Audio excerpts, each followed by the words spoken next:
It is a hot and getting hotter one today. I don't need to tell you that, though, right? Got out and about today. Feel good, though. It's a pore opener. My mom used to say that all the time. On those really hot, muggy days, it's a pore opener. Your pores will clean out. It's a cleansing day. That's the type of day today is, and it's going to be that way tomorrow, and then again on Thursday before Friday it begins to cool back down. But get out, and if you can enjoy it, enjoy it. If you're a hot person like I am, and you enjoy the heat, yeah, go for it. I got out this morning and did some work. I worked out. I was doing yard work today, just all kinds of good stuff. Just sweating. Came in, got a shower, got ready for the program, so feel good. Feel good today. Welcome to the program, The Bill Michaels Show. We are on the air, and boy, what a big night last night down at American Family Field. We'll get into that. If you want to chime in, you can, 877-867-1670, 877-867-1670.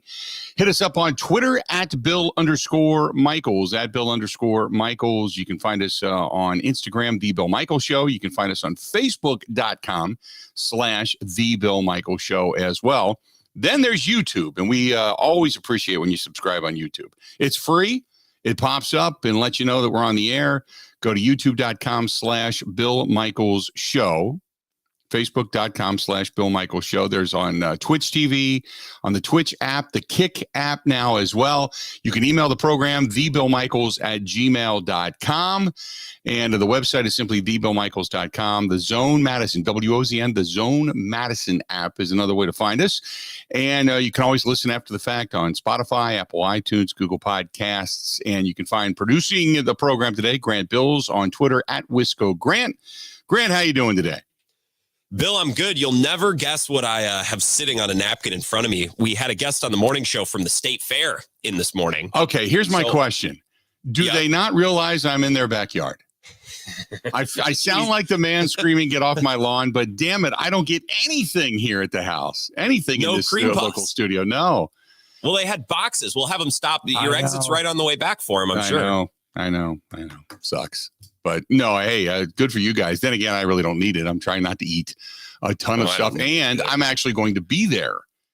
Now, here's the one thing about the State Fair, and I've said this for years. Cream puffs, everybody loves them. It's tradition. It's Wisconsin. But the unknown treasure is the giant blue ribbon brownies. Have you ever had one of those? No, I don't think so. Don't even eat it. Take it home, lay it in your bed, spread it out, and have an experience with it. They're so good, and they're giant. They look like giant Reese cups, but they're brownies. And really, nobody knows. Every year I go through this, and people went, "Oh yeah, I forgot about those." Go get the brownies if you like chocolate brownies. Oh my God, they're to die for. They're so good. They're so good. I had my first cream puff just a couple weeks ago from a bakery in Milwaukee. So this is only my second or third experience. Okay. Yeah, it's all in the cream. The cream, which sounds dumb, I know, but it's not really about the pastry. It's about the cream is so good. Correct. Yeah. The pastry has to be light, not chewy. So it is a little bit about the pastry has to be light and kind of, come apart when you bite it. It can't be chewy and tuggable. But I agree with you. If the cream's nasty, then the whole thing's nasty. So, and if the cream's good, the whole thing's good. But that's the big thing about the pastry. You got to be able to bite it, but not tear it and chew it. It can't be like rubbery. But cream puffs from Wisconsin State Fair are awesome. And they always bring them over to me, and I'm glad to take them. I'll eat one. I pass them out. I'm very share alike. But when it comes to the brownie, I will hoard those till the day is long. You're like a dog with a bone. Stay away. I get boxes of them. I get friends from all over the country that request them, and I got to ship them. They're phenomenal. If you've never had the State Fair blue ribbon brownies, my God, they're just so good.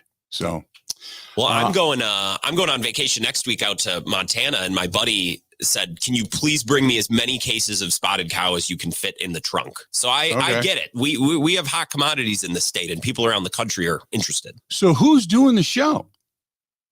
Zach is going to do it for a couple of nights. I was talking to Ebo and Rowdy. They told me, "Hey, we'll take care of it. Okay. Don't worry about it." Okay. Stone Cold intern Austin is going to be around. He was doing the morning show with Ebo today, so I think it's going to be a mix of folks from 4 to 6. Because this week I'm here. Next week, I'm fully here, except for Friday. I'm only gone on Friday. Yep. And then I'm here. Then the following week out in Sturgis, I'll be there Monday and Tuesday. Then Wednesday, Thursday, Friday, I will be off. By the way, speaking of spotted cow, I have a request, and I had to pick some up down in Indiana when I was there. I had to pick up 5 cases of Yingling, 3 cases of Yingling Hershey's, and 5 cases of spotted cow. All have to go out to Sturgis, South Dakota. Yeah. So, you're going to pack the RV full to the seams. Right? Yeah. The whole upper bunk will be full by the time I leave.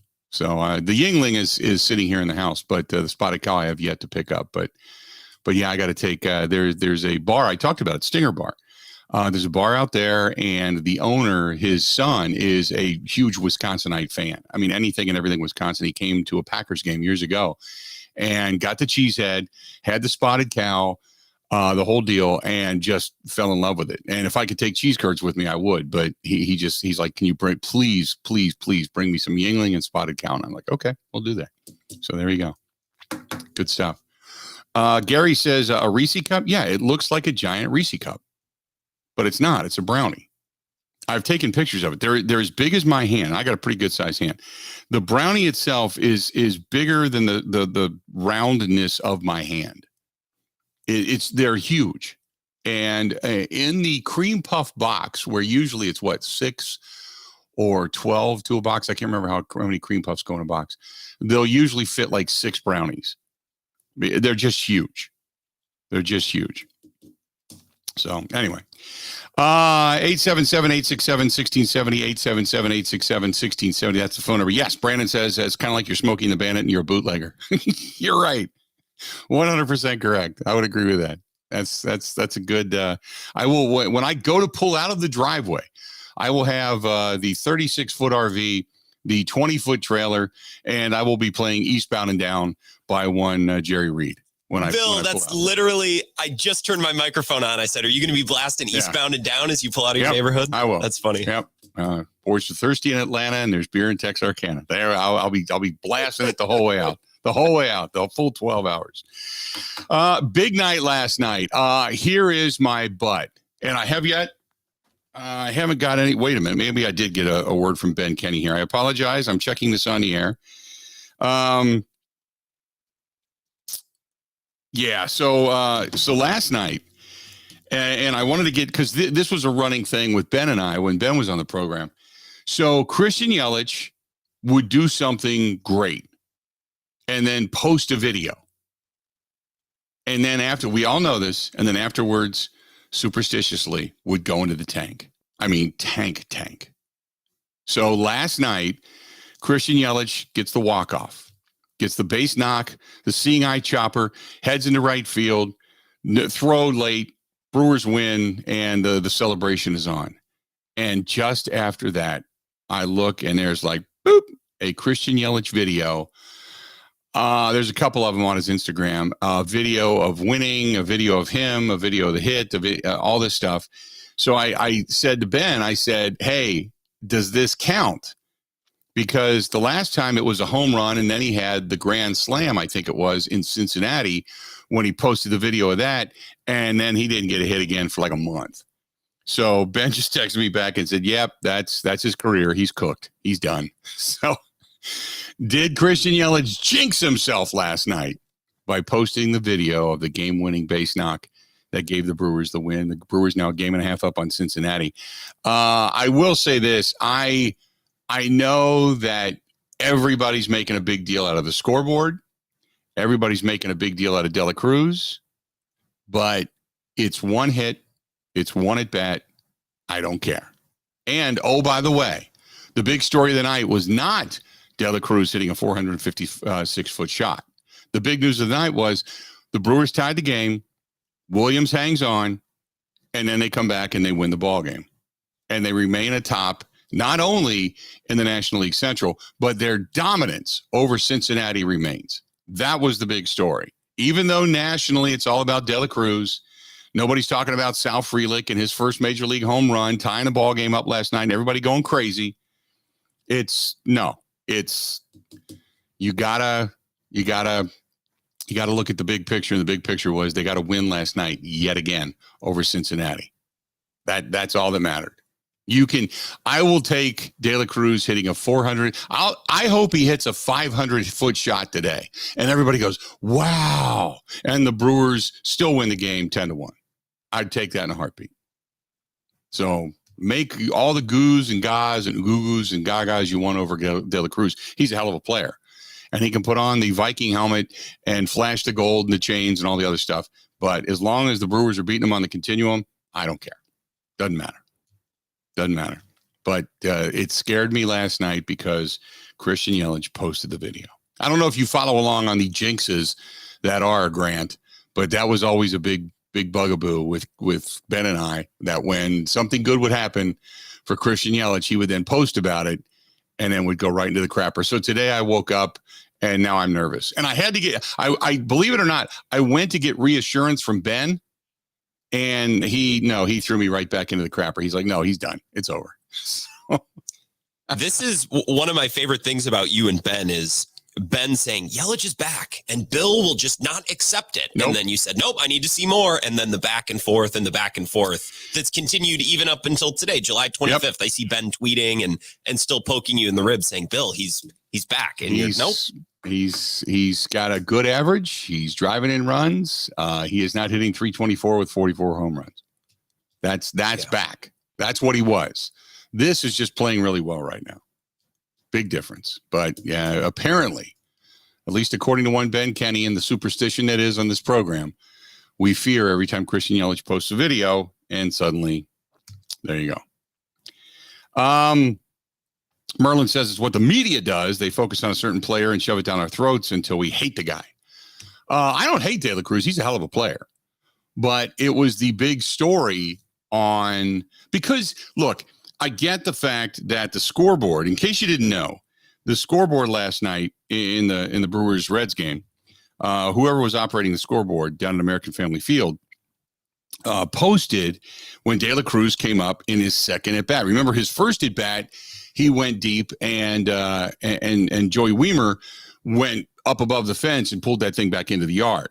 So in his second at-bat, the greeting from the Brewers scoreboard said, Ellie De La Cruz almost hit a home run in the first inning, but didn't. You know how they always say what you did your last time at bat? Said almost hit a home run, but didn't. And then the very next pitch, whack! 456 feet. I mean, that thing was a blast. It was an absolute blast. And De La Cruz, he's a hell of a player.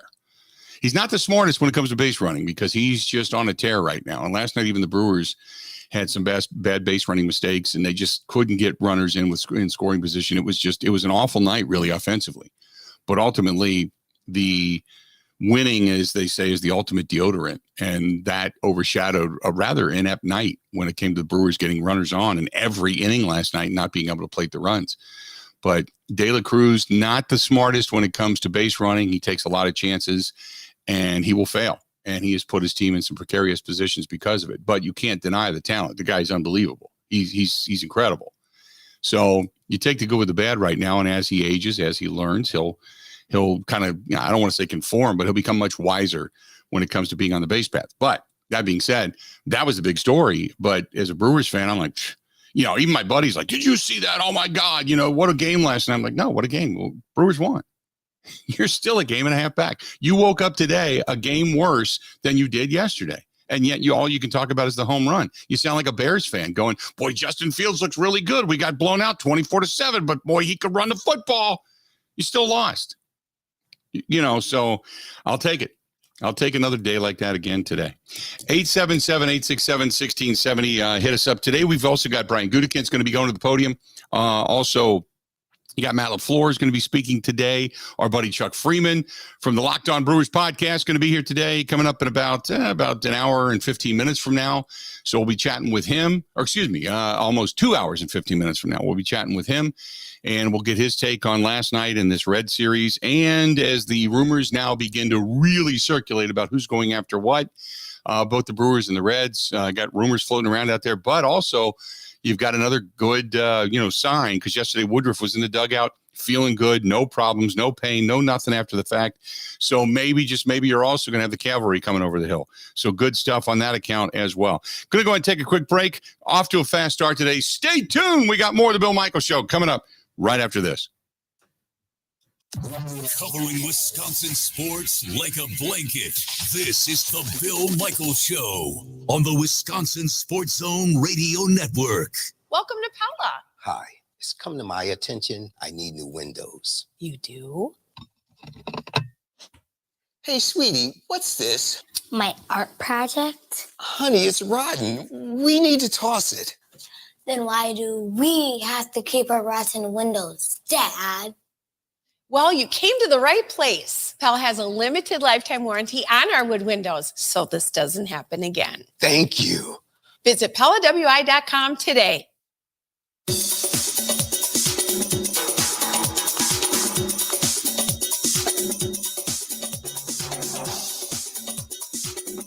Bill Michaels will resume in 3 minutes.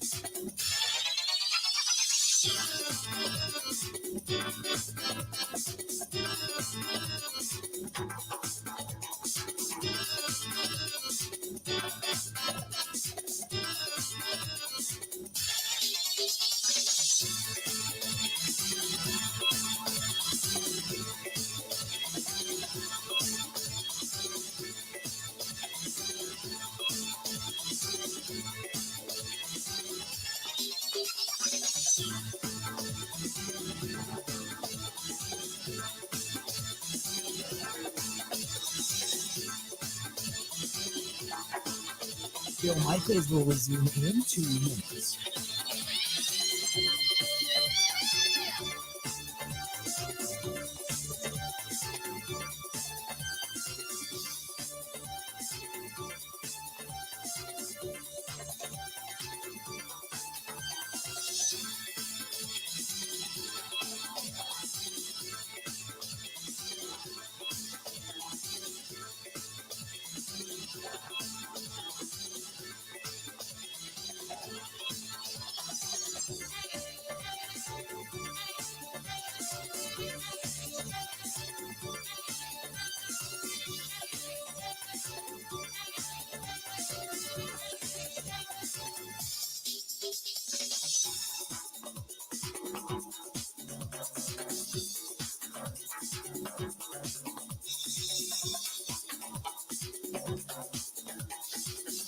Bill Michaels will resume in 1 minute.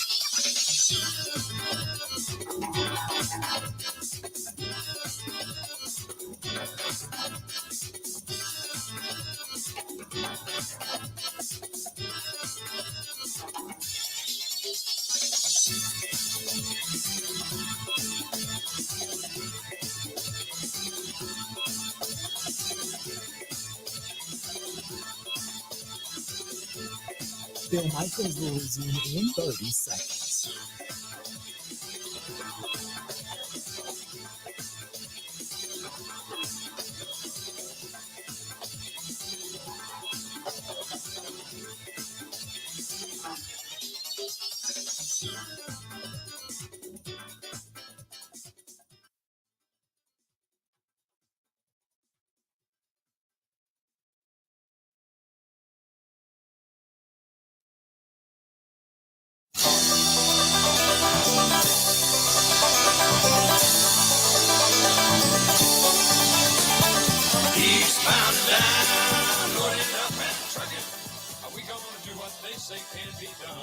Yes, I like it. A good movie, iconic tune that the minute you hear it, you know what movie it was attached to. Like that. Good old Jerry Reed. Thirsty in Atlanta, beer and Texarkana. There you go. Oh, I'm looking forward to that trip. Heading out to Sturgis, South Dakota a week from this Thursday.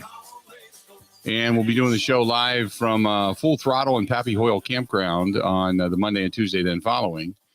And then off for a few days, going over to the Motorcycle Hall of Fame banquet ceremony. And then we're going to do some stuff there in conjunction with the motorcycle ride in Fisher House, Wisconsin, and the VFW. And then heading back home, and then we get back at it all for real. As we get home on that Friday night, and the Packers play that night. Packers play in Cincinnati. Mike Clemens will be making that trip down to Cincinnati. I will not, since we will just be getting back. But we will have all kinds of coverage for you coming up the following Monday. So good stuff. The huddles and the post-game show does not start until the first regular season game. And the Wednesday before the first regular season game, we will have the huddle. We have not gotten down to where we're going to be just as of yet, but we will be doing some Packer-centric stuff, and it'll change up a little bit this year, but we're going to be all over. And I know that one of the bars we want to go to, and we've been approached by, is Nuts Deep 2 up in Marshfield. We want to get there. So if you are an affiliate on the Bill Michaels Sports Talk Network, and you got a bar, you got a pub, you got a sports pub, you got something in mind, get in touch with us, because we're going to try to schedule as many as we can out of the Milwaukee and our home markets as we can throughout the state. So, and we can travel for a while in the RV as long as it doesn't get down below freezing. But we'll be doing a lot of different shows all over the state this year. So we're really looking forward to all of that as well. Now the rumors begin to circulate. We know that possibly India from Cincinnati may be on the trade block. We'll have to wait and see. I have not heard a lot of specific rumors when it comes to the Brewers. There's a lot of what ifs out there, I know, and I've been trying to kind of stay up on stuff and the MLB trade rumors and all that stuff, but there's nothing overwhelmingly specific right now about the Brewers. There's just a couple of wonderments, and the fact that the Brewers, along with many others, are going for bats. Everybody's looking for some good bats. So the Brewers tie for 14th out of 15 National League teams in runs scored, ahead of only the Miami Marlins and tied with the Pirates. The pitching has been outstanding nearly all year. And for the most part, I was watching this morning where they were just completely praising Craig Counsell and the job that he has done in keeping this team in the lead in the National League Central and the way they're getting it done. But it's been basically defense, which has also been outstanding, and pitching. And that's why when you think, okay, again, it holds true. Good pitching could beat good hitting. And we've seen it time and again. So now you think to yourself, if now you get Woodruff back and Ashby, and you start to get some of these other guys that start coming back, and then you've got your pen fortified, your starting rotation fortified, Burns is throwing well. It's like, wow, can you just get a couple of bats? Just a couple of bats. And at this point in time, I don't care what it is. I don't care if it's a DH. I don't care if it's an outfielder. I don't care if it's a corner infielder. I don't care. Can you just find a couple of bats to put this team over the top? Because now this is one of those things where you're starting to see something. And Tim Allen and I used to talk about this all the time, that in baseball, it's all about sabermetrics.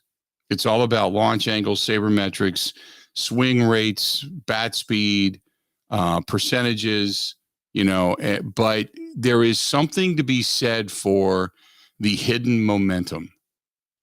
And you can't touch it, you can't feel it, you can't smell it, you can't see it, you can't quantify it. But what you start to see is teams begin to believe. And you're seeing more and more of these late inning at bats for the Milwaukee Brewers where they're not giving up like they have in the past for a long time. I mean, this team just flat out didn't win games. If they got past 7 innings and they were trailing, it was over. It's just done. And now you're starting to see this team score some runs, specifically if they can keep it close, specifically if the game is tied, and they're starting to score runs late in a ball game. And that was something they were not doing all season long. And now they're figuring out ways to get it done. They've got some different energy. Granted, Sal Frelick brought it. Maybe Knock on wood. Maybe you get a guy like Gary Mitchell comes back at the end of the season from the shoulder issue. You know, I doubt it, but I'm just kind of spitballing here that if some good things happen, some guys heal, you get some more energy, maybe you get a bat. Who knows? And last night, I mean, come on. When you get Jesse Winker to produce, I mean, that's like God himself coming down and pointing his finger at your dugout, right? I thought for sure, you know, sitting Joey Wiemer and bringing in Jesse Winker last night, I thought, this is just trading bad for bad. Nothing's going to happen. And damned if Winker didn't, get a seeing eye base knock. He battled. Give him credit. You know, for as much as, he's not hitting the ball and we knock him when he's not, I'll give him credit when he did. So a nice job last night, even by Jesse Winker. So exciting stuff.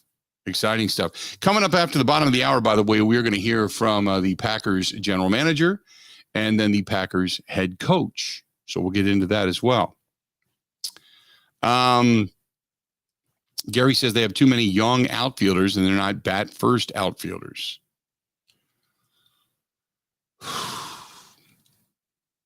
I don't, as long as they're producing and playing good defense, I don't care.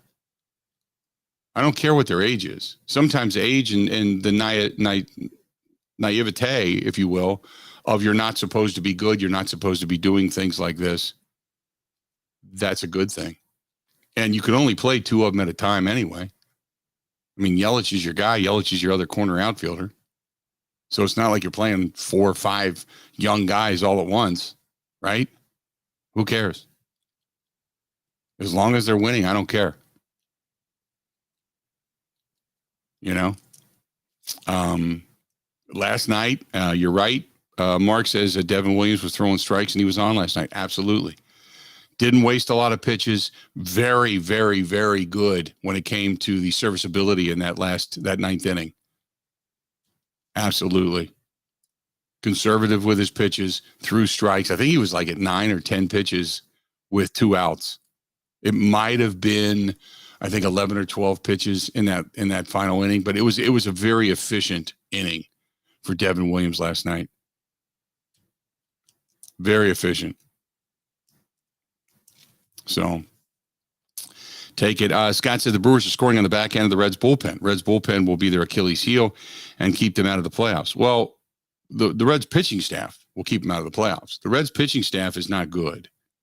If you look at overall MLB statistics, their pitching staff is one of the lower tiers in baseball, but their offense is one of the upper tiers, where the Brewers offense is one of the lower tiers and the Brewers pitching staff is one of the upper tiers. I mean, it's just simple as that. If you would put the Brewers pitching staff with that Reds offense, they'd be dominating the National League. They'd be better than the Braves, hands down. Hands down.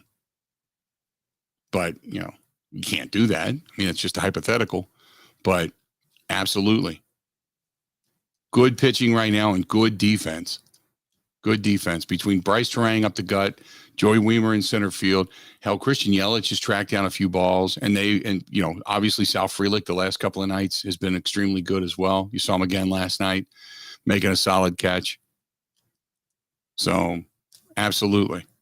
Good defense. Just imagine if this Brewers pitching staff was full strength. Right. Like their starting rotation, it's not even close. I love Colin Ray, but I feel fine about Colin Ray. It feels like he's pitching 2 every 3 nights. I turn on the TV every other night. Right. Oh, here's Colin Ray again. And they're still doing really well. Yep. I 100% agree. It's like whoever they've thrown out there has given them just enough and kept them in ball games, just enough for them to scratch out a win and to turn it over. The bullpen, which got off to a fast start and then took a nosedive, is now back. The bullpen has been spectacular. Spectacular. So it's been absolutely awesome to see in every way. So, by the way, NFL news, we all know waking up this morning that we talked about it yesterday, Saquon Barkley, what kind of effect that's going to have on the Giants. Well, now he is back in camp, ready to go, a 1-year deal worth up to $11 million. But the big news came out of the NBA today, and I don't know if you had a chance to see this or not, but the biggest contract, I think, in NBA history. The Celtics, Jaylen Brown, has agreed to sign the richest deal in NBA history. 5 years, $304 million. 5 years, $304 million. That's what? Correct me if I'm wrong on my math. That's $60 million a year. 60.75 million a year. Man, that is crazy money. Crazy money. But the richest deal in NBA history, 5 years, $304 million. Just beyond mind-boggling. Let's do this. We're going to step away. We're going to take a quick break. When we come back, both the general manager and the head coach of the Green Bay Packers spoke, and we're going to hear it, going to talk about it, and there's an expectation that's very quietly been thrown out just to say, this is kind of it. This is kind of what we're thinking. And I would probably disagree. And if you know me, I'm usually on that bandwagon, but in this particular sense, I probably disagree. But I think it was also just a what if. It was a very hypothetical. It was not a hard deadline. And I'll tell you what it is, what I'm talking about when we come back. This portion of the program brought to you by our friends at Kane and Kane Jewelers. Let them rock your world. They're in West Bend, Wisconsin. Engagement rings, anniversary rings, necklaces, pendants, earrings, you name it, they've got it. Andy and his staff, they take care of you like family. As a matter of fact, it's a family-owned business. Been around a long time. They know their stuff. They know how to treat people. They're a great little shop in West Bend. I don't say little in the sense of like it's not worth it. It's worth it to go there, trust me. But it's not this mammoth mega store. They a lot of attention to detail. So if you make an appointment, you go in and check things out. Otherwise, just swing by and you can walk through and browse a little bit. But either way, go to Kane Jewelry, Kane, K-O-E-H-N, KaneJewelry.com. That's KaneJewelry.com. Even at the bottom of the page, there's the Buy Like a Guy podcast. You can check that out as well that Andy does. Kane and Kane Jewelers in West Bend, they are worth the trip. This is the Bill Michaels Show on the Wisconsin Sports Zone Radio Network.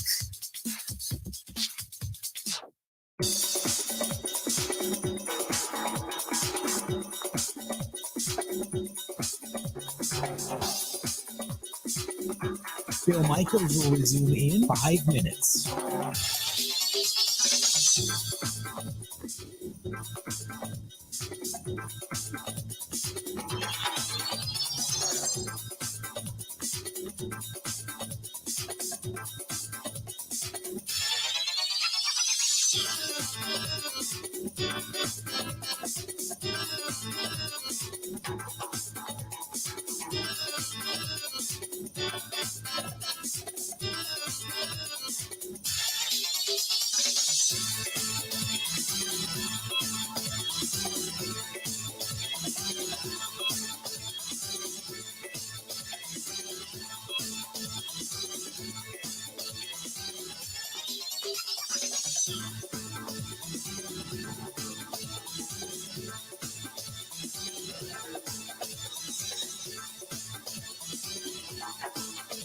Bill Michaels will resume in 4 minutes.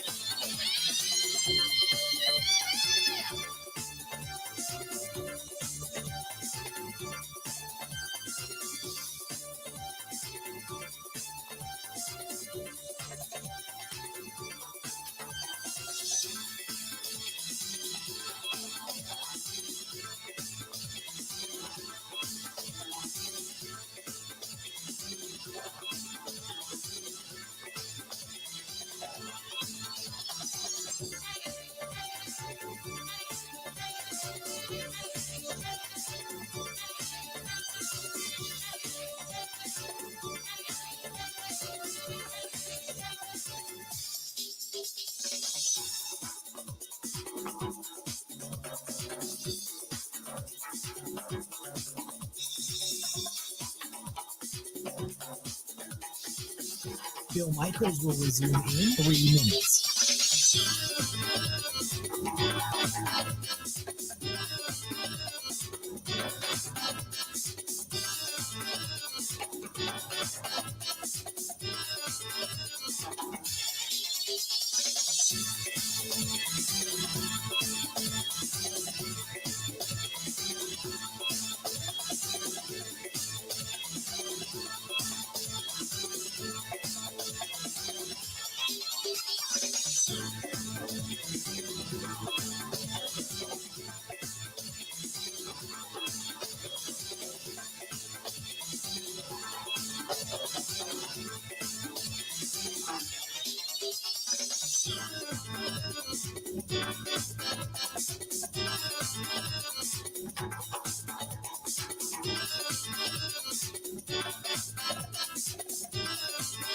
Bill Michaels will resume in 2 minutes.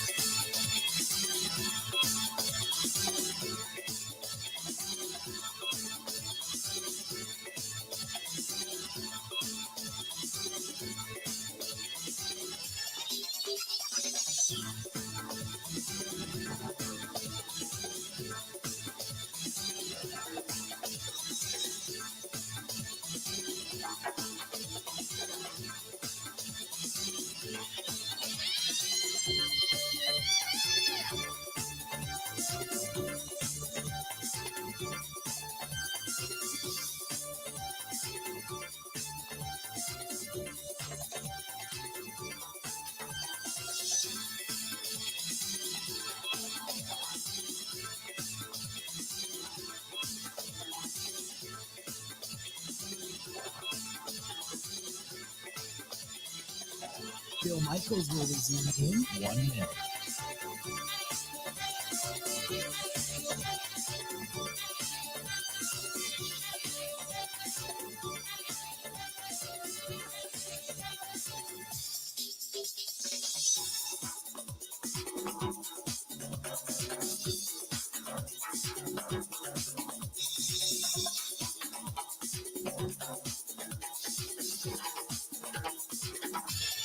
Bill Michaels will resume in 30 seconds.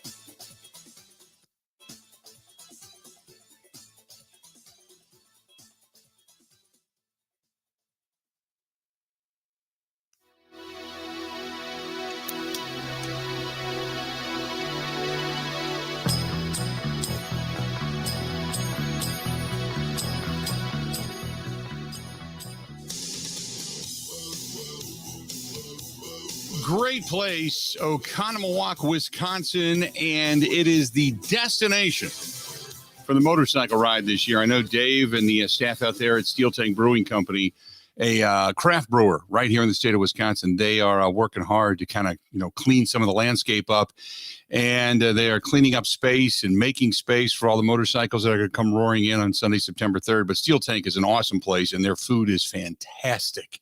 Stop into Steel Tank Brewing, not to mention just the creative brews that Dave comes up with. They've got some really, really good stuff, and it's all military themed. It is veteran owned. By the way, Dave is a veteran, and I support him big time, which is one of the reasons we're taking it there, because it's veteran owned and we do things for veterans. We try to do everything we can for them, whether it's veterans, military members, or their families. So Steel Tank Brewing, Robruck Lane in Oconomowoc, right behind the Exonia Bank off of 67. They have that big music venue that's getting ready to open here towards September as well. Cannot wait for that. Check out our friends at Steel Tank Brewing. Great place, great people. There you have it. So he went to the podium just a little while ago and making the State of the Union address, so to speak, preseason. That's Brian Gutekunst. Take a listen to what Gutey had to say. How much consideration did you give to adding a veteran receiver during the offseason? What ultimately made you decide to stick with the young guys y'all have? Yeah, I think obviously we're very excited about that group and how they're going to grow together with Jordan and the whole offense. But yeah, we look at all those things, and if it's and we'll continue to, and if the right player and the right price and all that kind of stuff comes around, we'll certainly contemplate it and see if that makes some sense. But the players we have right now in that group need to play. They need the reps, and so we're excited about that. At quarterback, they've changed the rules where you can have a third on up now. I realize you're not going to hand a crappy third guy, crappy quarterback a roster spot, I get that part of it, but does that change potentially your thinking going into this? It could. We've looked at it a little bit, and as we've gone and the playoffs actually, I think when you get to that point, maybe it'll change our thinking a little bit. But I think right now, it doesn't change it a whole lot, but it gives us some flexibility there, I think, if that's what we want to do. What do you think Alex will do? We know this goes back, obviously, we scout these guys from college. When he was bouncing around Jacksonville and Seattle, I think there was a couple of times we thought about trying to bring him in. then to see what he's done in the USFL, winning a couple championships there, and he's a big, strong, good-looking athlete. He's always had a big arm, and I think he's progressed as a player over that time through his years in the league. And I think, like a lot of players, especially quarterbacks, when you sit there and you don't get to play, it's tough to develop. So going there and having the opportunity to play, I think, really helped him. How do you guys handle, we've seen all those little spring leagues pop up the last few years. How have you handled that from your side of things? And, Micah came in here last year, ended up making the team. I mean, how do you go about kind of reviewing that and seeing what could potentially fit for you? First of all, our pro scouting department does a great job with that. That's something those guys grind a lot of tape on and stuff. So those guys do a great job, and we're constantly talking about that. And most of the time we have a pretty good history on these players that are playing in there to begin with. So we kind of know, and we've been tracking them to begin with. Again, those guys are going and taking a betting on themselves and playing somewhere. And I think that's important for those guys to keep developing. And it's certainly it's been a nice avenue to look at some players, especially as you enter training camp and things like that. Exhibition games, or do you not need that? Yeah, it's a little bit of that double-edged, thing. I mean, you'd like to see him play a lot. If you could promise me we could protect him and keep him healthy, So I think that'll be probably something Matt, as he goes through it. It's a feel thing, for what he feels he needs. I go back and forth. There's part of me that with all these young players, not just Jordan, that you want to see him play a lot, but then there's times you just want to, Ted Thompson and bubble wrap him and get to the first game and figure it out. But I think that, talking to Matt and working through those conversations, I think that's going to be something that as we go, he feels. And luckily we have a couple of these practices, that we're going to be able to, go against other teams. That'll be really important for us as well. Are joint practices really the next best thing to preseason games? Yeah, I mean, in some ways, I think it gives you. They both have their positives and negatives, I guess. But with the joint practices, obviously, you're able to get a live look and protect your quarterbacks a little bit more. And obviously, you're setting things up to what you want to see as well. But then at the same time, the game's not played that way. The game's played, where it's chaotic and things happen where you can't expect it. And I think that's where players probably learn the most. But it's probably the next best thing. Ryan, Rich has said he likes having multiple kickers to either, take some stress off one guy or for competition. Do you anticipate adding another at some point? I think we'll see how it goes. I think Rich would like 20 specialists if you could have them. And to those guys' credit, they work them now, and then I have a lot of faith there. But I think we'll kind of see how training camp, goes to see if that makes sense. Brian, you got Watson and Dobbs on offense, Walker and Wyatt on defense. What do you guys look for that tells you that they're making that second tier jump that you always look for? Is there something that catches your eye in that regard that gives you the notion? Yeah, I think for me it's just consistency. I think when most of these young players, especially the guys that are very talented, come in, you see the flashes right away. Can we do it down in and down out within the scheme and make plays within the scheme, what the coaches are asking them to do. So the consistency part is, I think, for all young players is what we're constantly looking at. It's one thing to flash and make plays off your natural ability and what you've known in the past, but can you take everything that's being taught to you and make plays within that scheme? I think that's kind of what you're looking for. I know you're thinking about your team, but since it all starts with the division, how do you assess the NFC North? Ooh, that's a good question. I mean, nobody's had a first practice yet. You know what I mean? So every year is a different year. There's the whole league. The whole division is pretty talented. Obviously, Minnesota kind of sits on top of that. What they did last year, but every year is a new year, and to kind of predict that would be kind of foolish, I think, just because I think it's there's too many unknowns right now. Yesterday, Mark joked that if you want to see the Packers on Hard Knocks, then watch the show with the Jets, and because they've got 8 of them. Well, what's going on there? When have you seen that many people go from one team to another in the same time frame? That's probably not a question for me. I may have lived a little of that, but in the past, but that's not really a question for me. But they got a good team, and I think it'll be interesting to watch. That's for sure. Right, you have a lot of offensive linemen you've drafted in the last couple of years who aren't necessarily starters right now. You know, the Sean Ryans, Rasheed Walkers, guys like that. What do you expect? What do you need to see out of some of those guys this year, this summer? Well, I mean, Tom, I think you know how big of a priority that is for me, and I think competition really is really important there. And having depth there and competition and keeping that room growing is it's just vital. You know, the trenches are such a big part of what we do, and I just think that the competition, especially because we have so many young players in that room, that it's really healthy. You know, that they got to kind of each day they got to get out there and compete for it. You know, so I'm excited about that group. I think we have a really deep group. You know, and those guys are hard to find. So I think we came into the off season with 13 guys, which is, you know, very unusual to have that many guys, especially guys that we think very highly of. So I think that'll be something we continue to try to do as we move forward here is keep that group really strong and competitive. Someone emerged that you didn't expect, you think? Yeah. I mean, you know, that's that always happens. I mean, you know, but this group, I mean, you know, there's guys like, you know, Caleb Jones last year and Luke Tenuta, you know what I mean? Like, I think those guys they can play, you know what I mean? So, but again, it's going to be really competitive. It's going to be fun to see.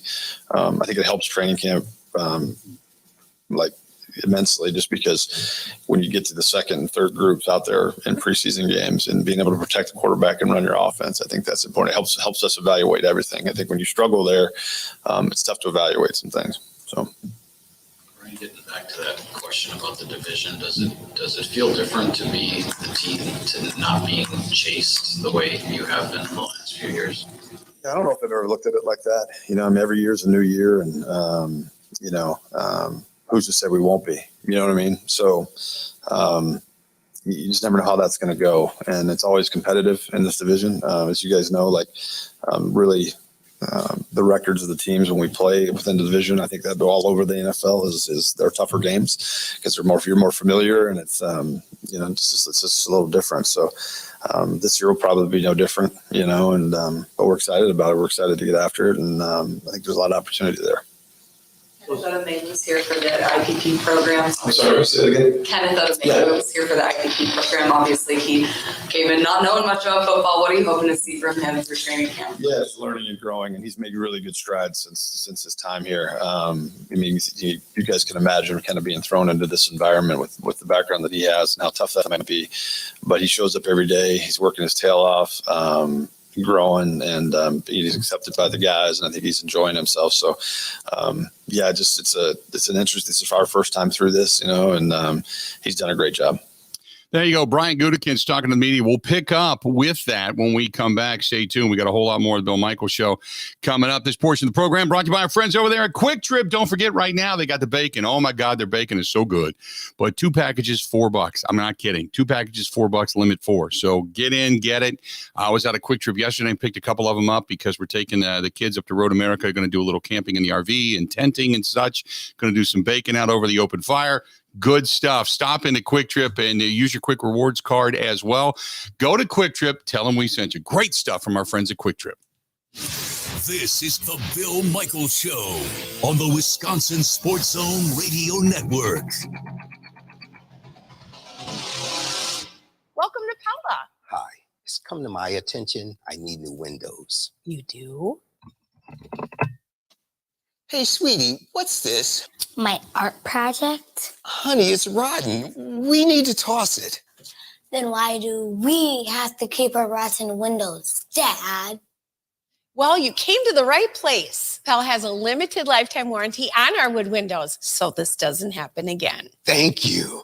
Visit PellaWI.com today.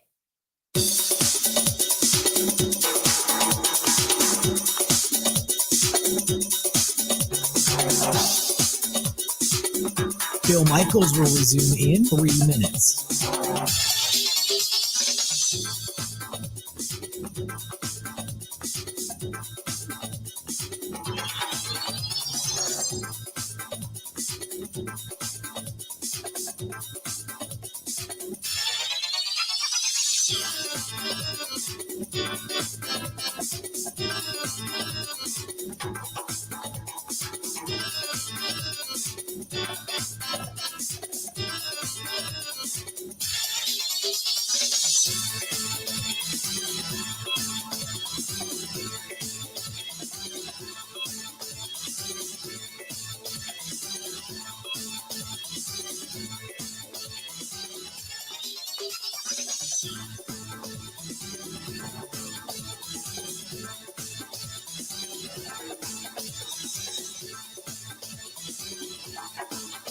Bill Michaels will resume in 2 minutes.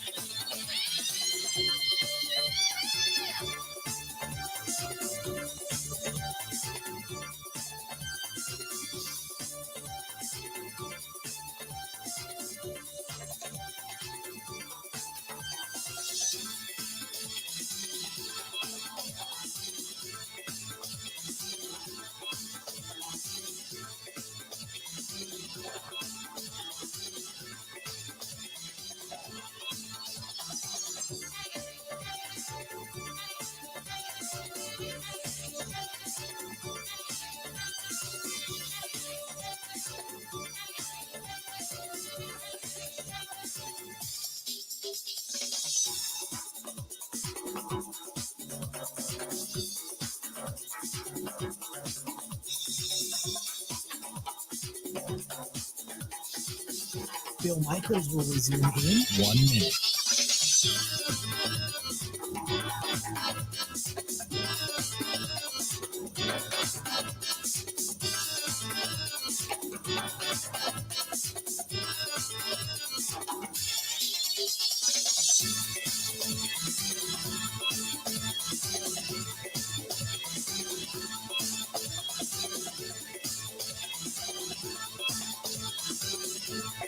Bill Michaels will resume in 30 seconds.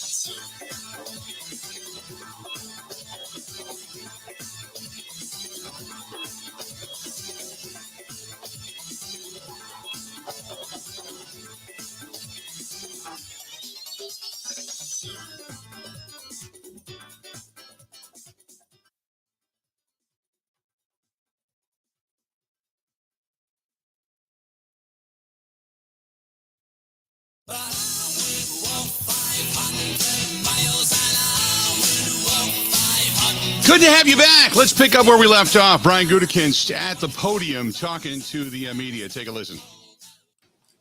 How much consideration did you give to adding a veteran receiver during the offseason? What ultimately made you decide to stick with the young guys y'all have? Yeah, I think obviously we're very excited about that group and how they're going to grow together with Jordan and the whole offense. But yeah, we look at all those things, and if it's and we'll continue to, and if the right player and the right price and all that kind of stuff comes around, we'll certainly contemplate it and see if that makes some sense. But the players we have right now in that group need to play. They need the reps, and we're excited about that. That was Brian. This is our first time through this, and he's done a great job. Is everyone in your department now in the new facility? When did you move in? And tell me what you think, how that's going to help out your operation. Yeah, first of all, a lot of thanks to Mark and the organization for doing this. The efficiency already is just tremendous. It was probably cutting a half hour off some of their, especially our coaches, days just going back and forth. A lot of credit, it's got to go to Joe Malcheski and Mike Hallbach, Mike Moynihan. They did it. To get this thing ready for the what we're doing right now. But, there's some of us that have been in this building a long time, and it's tough to move. Change is tough. So it's tough to get some of those guys out of their offices and into the new spot. But, yeah, we're rolling. And sometimes it feels a little bit like you're in somebody else's house right now because, it's not – you haven't got it. But it's beautiful. I don't know how many of you guys have had a chance to see it. But the team room, the crick, all the things that, the meeting rooms, it's just, it's just first class. Like we've done things here in the past. It's just very, very first class. And, kind of having the efficiency of meeting rooms and coaches right in the same spot is really going to help us. What's the approach with Rashawn? When I asked that, not for the obvious stuff, but there's the contract is coming up. So sure. You got that. He's a hugely important player. You want him out there, but there's also the need to maybe press the brake a little bit there. You said, he's such an important factor for our football team. So, we're going to be very cautious in that as far as making sure that he's good to go. He's got a long career ahead of him, and we want to make sure that we do everything we can to get him to where he can go let it loose. He's done an amazing job, and as you guys know, it's going to be hard to hold him back. He's ready to go. He wants to keep pushing, and he will. But at the same time, I think, we'll start him off in the next 2 to 3 weeks and kind of see where he's at. And, I wouldn't put anything past him because he's a different kind of guy.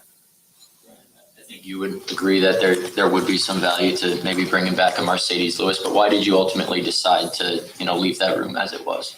Yeah, I think we never shut the door on those things, but at the same time, I think for us, we drafted, two guys fairly high that we really want to see, and they're going to need those reps to get out there. Along with Tyler Davis and Josiah DeGuara, I think, we're really excited about those guys and what they can do for us. So those are always really tough decisions. We had a lot of them this offseason, moving on from guys that have been here a long time and personal relationships and just what they've done for this organization. Those things are hard. But I think moving forward is what we're trying to do. I think that was the best move at this point, but things can change fast. So there you go. That's Brian Gutekunst and talking. When we come back after the top of the hour, we're going to hear from Matt LaFleur, and I got a lot of notes, got a lot of stuff to talk about, and there was a little bit of a wink and a nod. I don't know if you caught it. You got to listen close. Sometimes it's what's said, and sometimes, as you know in this program, it's what's not said. But this was a little bit of a, oh, by the way, a seepage of confidence, I think. And we'll get into that. But when we come back, we're also going to hear from the head coach of the Green Bay Packers, Matt LaFleur, so stay tuned. Whole lot more of the Bill Michaels Show. It's all coming up, and it's coming up right after this.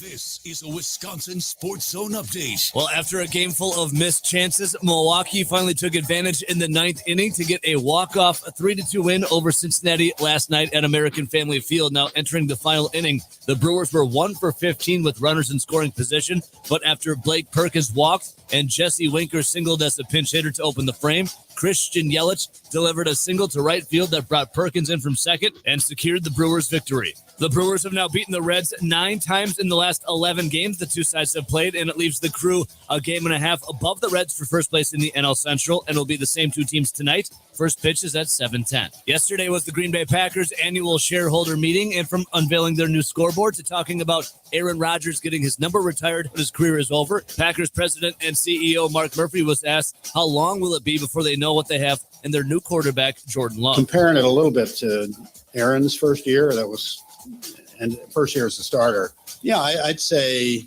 at least half a season to know. Even though I think we ended up with a losing record that year, but we saw enough of Aaron to know that we had something special. For training camp, all players report today, and then their first practice is tomorrow. Are you a non-union construction tradesperson proud of what you do? Did you know you're worth so much more than what you're bringing home today? Put the power of LaUna Union Labor to work for you. When you join LaUna, you get the pay you deserve, plus pension and healthcare benefits above and beyond your compensation. That's zero deductions for pension and healthcare benefits with LaUna, because you're worth it. Learn more at launawisconsin.org/join.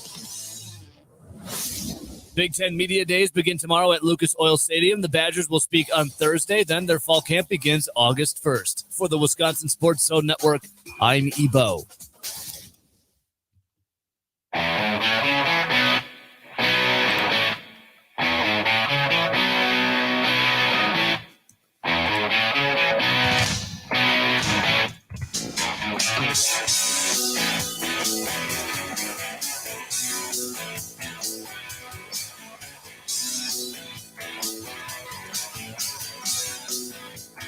Welcome back and welcome in to all of you on the Bill Michaels Sports Talk Network, all throughout the great state of Wisconsin and well beyond the borders. Good to have you on board today. Thanks for hanging out with us. 877-867-1670, 877-867-1670. Some breaking news, not to the contract side of things, but more LeBron James' eldest son, Bronny James, has suffered a cardiac arrest yesterday at practice, and they say that he is doing well. He is in the hospital, and he is out of ICU. But during the practice for USC yesterday, went down, collapsed in practice, and had a heart attack. So, man, that is a terrifically scary thing. I mean, just on the enormity of it, for a young guy that has so much future and has played so much ball and seems so healthy, to go down with a cardiac arrest, you hope that it was just a freak thing by some weird, circumstance, and that whatever the problem is, that it's discovered, it's corrected, and he's going to be okay the rest of his life. Not just playing basketball, but just his life in general. But yeah, that happened yesterday. Good to have you back, and everybody now on the network. In the first hour, we heard Brian Gutekunst speak and address the media today. And it's Matt LaFleur's turn. This portion of the program, by the way, brought to you by our friends over there, J&L Tire and Service Center. And they want to remind you that, hey, they want to say thanks for voting them the best tire dealer out there.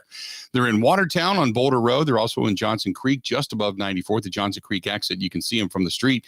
And they are so supportive of the Fisher House ride, the motorcycle ride, and the golf outing. And they do a lot of their own philanthropic work in the communities in which they serve. But J&L Tire, JNLTire.com, whether it's going in there for an oil change, some tires for your car, your minivan, whatever, or you're an over-the-road driver, big rig driver, they've got facilities to handle that as well. JNLTire.com, that is JNLTire.com. Matt LaFleur, let's take because I want to go through all of this. I've been making notes as we listen to all of this together. I got some things that I want to talk about, some things that Mark Murphy said yesterday, some things that Brian Gutekunst has said today. Now I want you to take a listen. Matt LaFleur at the podium just a little while ago. Take a listen. What are some of the concerns when you have and the challenges when you have a really young team like you're going to have this year? The unknown. I think every year has its own unique set of challenges, but I think it's just going to be how quickly we can acclimate these young players and get them ready to roll, and how we come together as a team. But there's a lot of excitement today. With that in mind, do you approach this camp differently than maybe you would in the past? Yeah, I think there is something to that. I think every year you kind of think about what you want to get done out of training camp and your approach. I think for the most part, the format and your philosophical values remain the same, but you got to be aware of your personnel and just we are pretty young, especially on the offense side of the ball. But like I said, there's a lot of excitement that comes along with that in terms of I think we've got a lot of talented players, and it's everybody's responsibility to get them to become the best version of themselves, sooner than later. Use players or not use players in the preseason games, and how that might change from previous years? Yeah, I think it's going to be pretty fluid in regards to that approach. We'll kind of, take it one day at a time and really try to feel where we're at. And if it's something that we feel that they need to play a little bit more in the preseason, then we'll do that.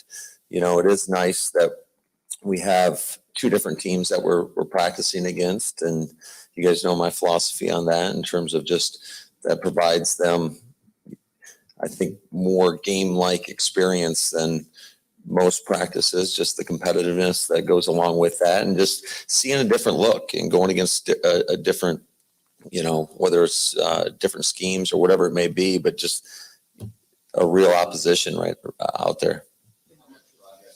Gary and Stokes made in their rehab this offseason. Do you anticipate getting one or both of them back at some point this summer? I think we're hopeful for that. I think they've done an outstanding job. I think Flea and his staff have done a great job of rehabbing them, and just the way they've attacked it. Certainly they put the work in. It's evident. You can see it. I think they're doing really well. And the whole plan the whole time, I believe, was just to, when they get in here, to put them on PUP, and we'll see how fast we can get them off. And provided there's no setbacks, then I would see them eventually coming off. Really gotten back to Green Bay, okay, and Your reaction when you see, video of Jordan working out with guys a couple weeks ago before camp on their own time? Yeah, I believe everybody's here. We'll find out. We've got the conditioning test here at 10 o'clock, and that'll give us a better indication of where everybody's at. But no, that's exciting. I think anytime these guys can get together outside of the workplace, is a huge benefit for your football team. And those guys were definitely putting the work in. And as a coach, that definitely gives you reason to smile. What was your reaction just to seeing the football facility kind of reach its final process there? And what kind of resource do you think that's going to be for you and the team now going into this season? Yeah, the football facility is outstanding. I don't know if you've gotten a chance to go through it yet or not, but I was a little skeptical that it would get done in a timely manner. But I'll tell you what. First of all, just big thanks to Mark Murphy for allowing us to do that. I really believe it's going to be a much more efficient process, specifically for the coaches and players. Just the logistics of everything and how close we are in proximity. It's great to be on the first floor with the players. It gives us more access for them to want to come to our office instead of going up to the third floor where they feel like they're going to see the principal or whatever. But, and there's so many great people that really worked hard to make it happen. Joe Malcheski, I wrote everybody down so I wouldn't forget. Mike Moynihan, Mike Hallbach, Joe Reuter, Bill Rasmussen, Todd Edelbeck, Doug Collins, Joe McKillop. I mean, these guys went above and beyond, I think, their job in order for us to have a functional space. And I mean, it's by far the best facility that I've ever been in at this level.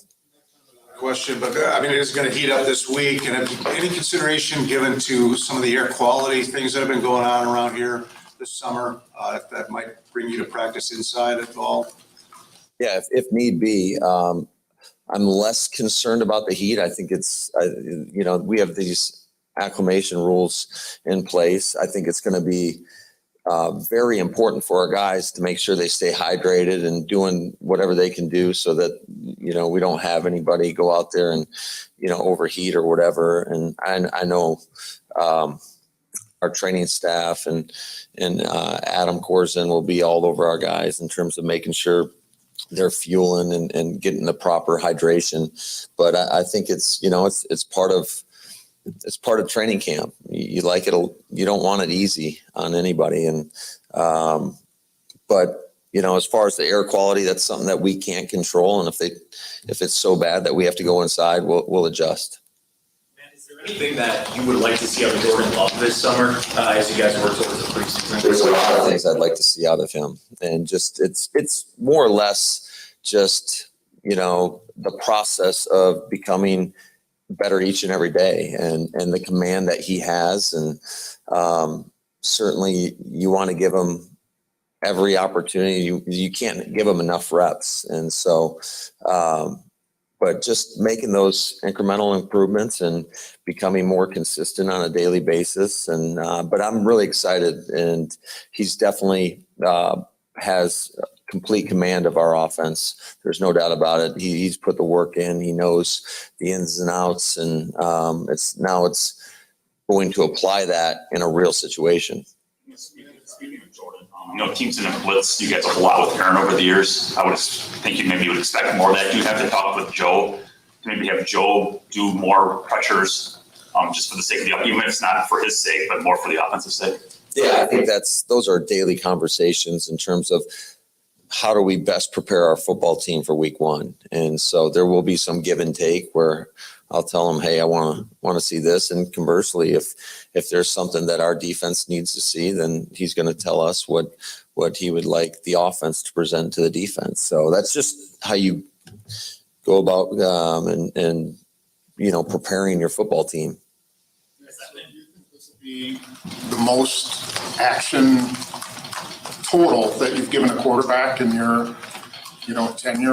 Is this going to be all Jordan Love as much as possible, whatever he can handle? Yeah, I don't want to go that far and say that because I think we still got to be mindful in terms of I don't want to wear his arm out by any stretch. And I think a lot of times you can do that in training camp. I mean, these guys are constantly throwing, whether it's in individual during our defensive periods, obviously in the team settings. So we got to be mindful of that and make sure we chart how many throws he gets each and every day. And but our guys do a great job with that.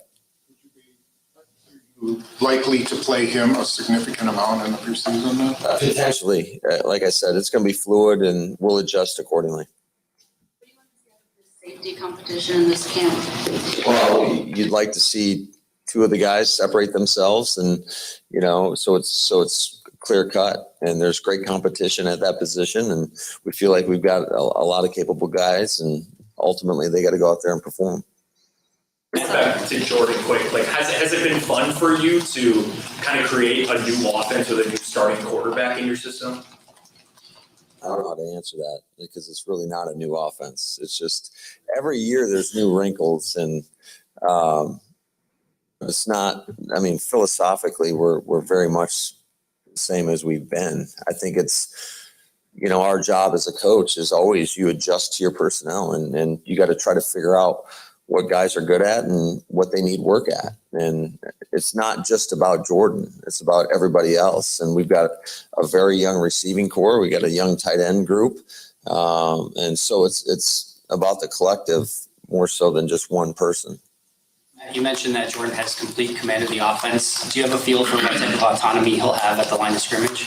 Yeah, I think that, again, it's going to be fluid and he just needs to get the reps. The last thing I want to do for him is have him paralyzed thinking of too many things at the line of scrimmage. I think that takes time. It takes experience. And, once he shows that, and it kind of happens organically, throughout the process. Hopes for Alex Magoo to come in and learn the playbook as quickly as possible and see what he can do. And it is a challenge a little bit to get four guys the adequate amount of reps, especially when you have a guy like Jordan, who's we want to give him as many as possible. But, Alex has attacked it the right way. He's done a nice job. We've had him here for a couple of days with the rookies and the quarterbacks and our injured players. And he's really done a nice job. Earlier this summer, Aaron Jones told us that he wanted to step up more as a vocal leader. Have you seen that from your end? Absolutely. I think you saw it all off season. He is so consistent in what he does on a daily basis, the energy he brings. He is a great leader that we have.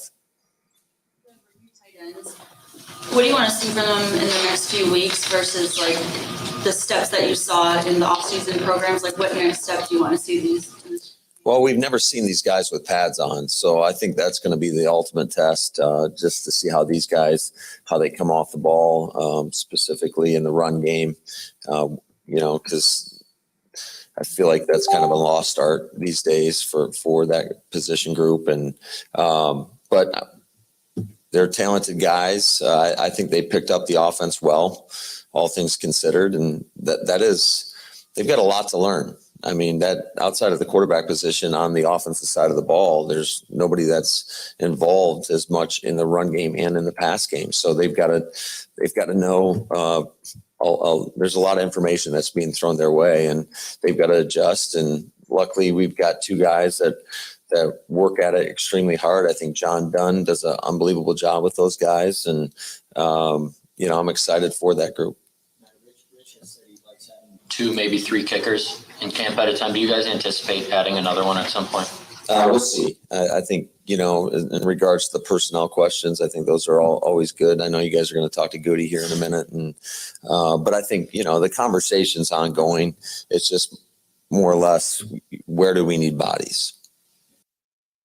There you go, Matt LaFleur talking to the media. We're going to come back and pick up because it goes on for another 5-6 minutes. I want you to hear it all since these are, opening of the training camp press conferences, and it's a whole new feel up in Green Bay. So we'll get into all of that coming up here in just a bit. This portion of the program brought to you by our friends at Pella Windows and Doors of Wisconsin. And you know that I've got them in my house, whether it's curb appeal, value to the home, security at night, or just the fact that they're starting to bundle them. They're starting to give you some different, I don't want to say deals because that sounds like, they're trying to shove something down your throat, but they just got different availability, we'll say, for you to make some really well-informed decisions and whatever it is that fits your budget.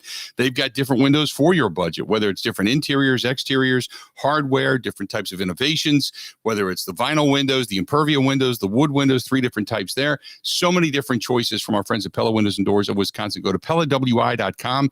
That is PellaWI.com, or call them 855 Pella WI. That's 855 Pella WI. More of Matt LaFleur when we come back right after this.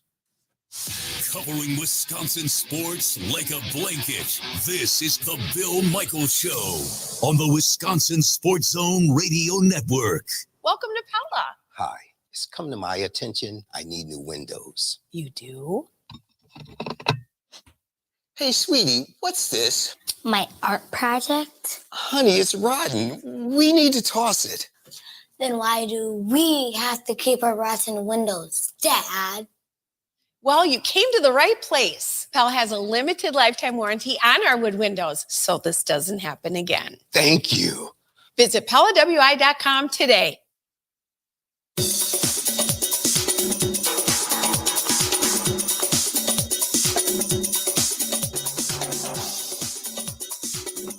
Bill Michaels will resume in 3 minutes.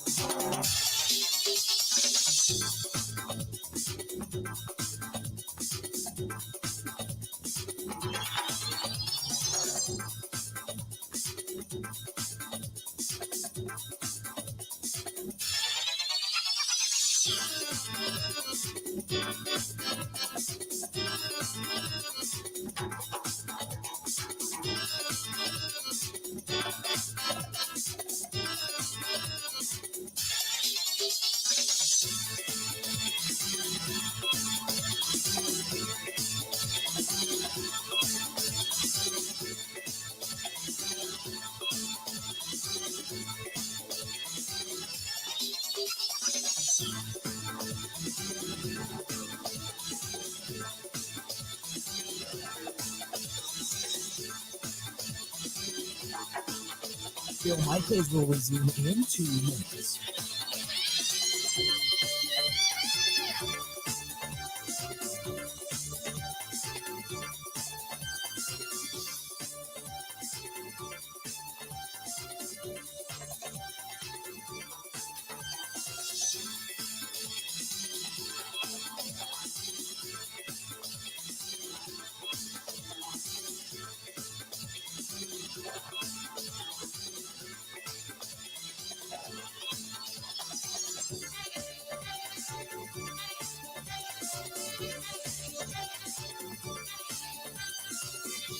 And Dobbs on offense.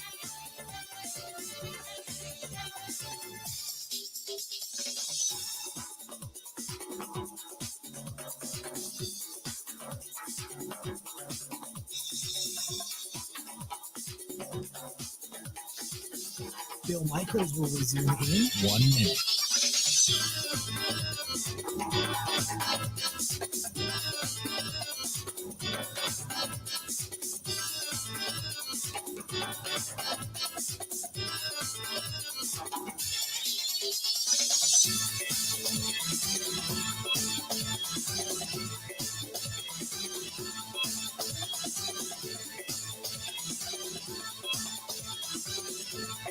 Bill Michaels will resume in 30 seconds.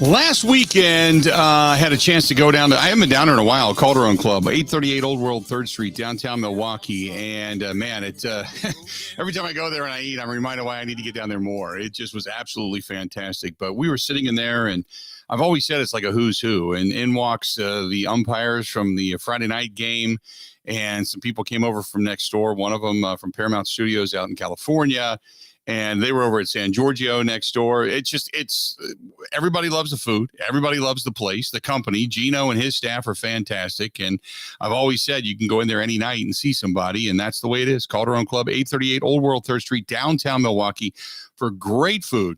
And you get treated stellar down there. And I can't say enough about San Giorgio next door as well. The Pizzeria Napolitana, both places absolutely positively fantastic beyond a shadow of a doubt. Let's get back to it. Matt LaFleur talking to the media. Let's wrap it up with Matt.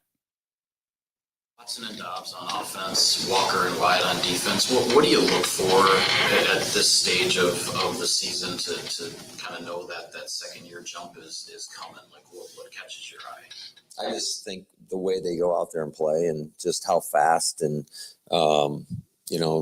no hesitation when they get out on the field, and how they can react to certain adjustments. And certainly that's something that we're going to need from all those guys.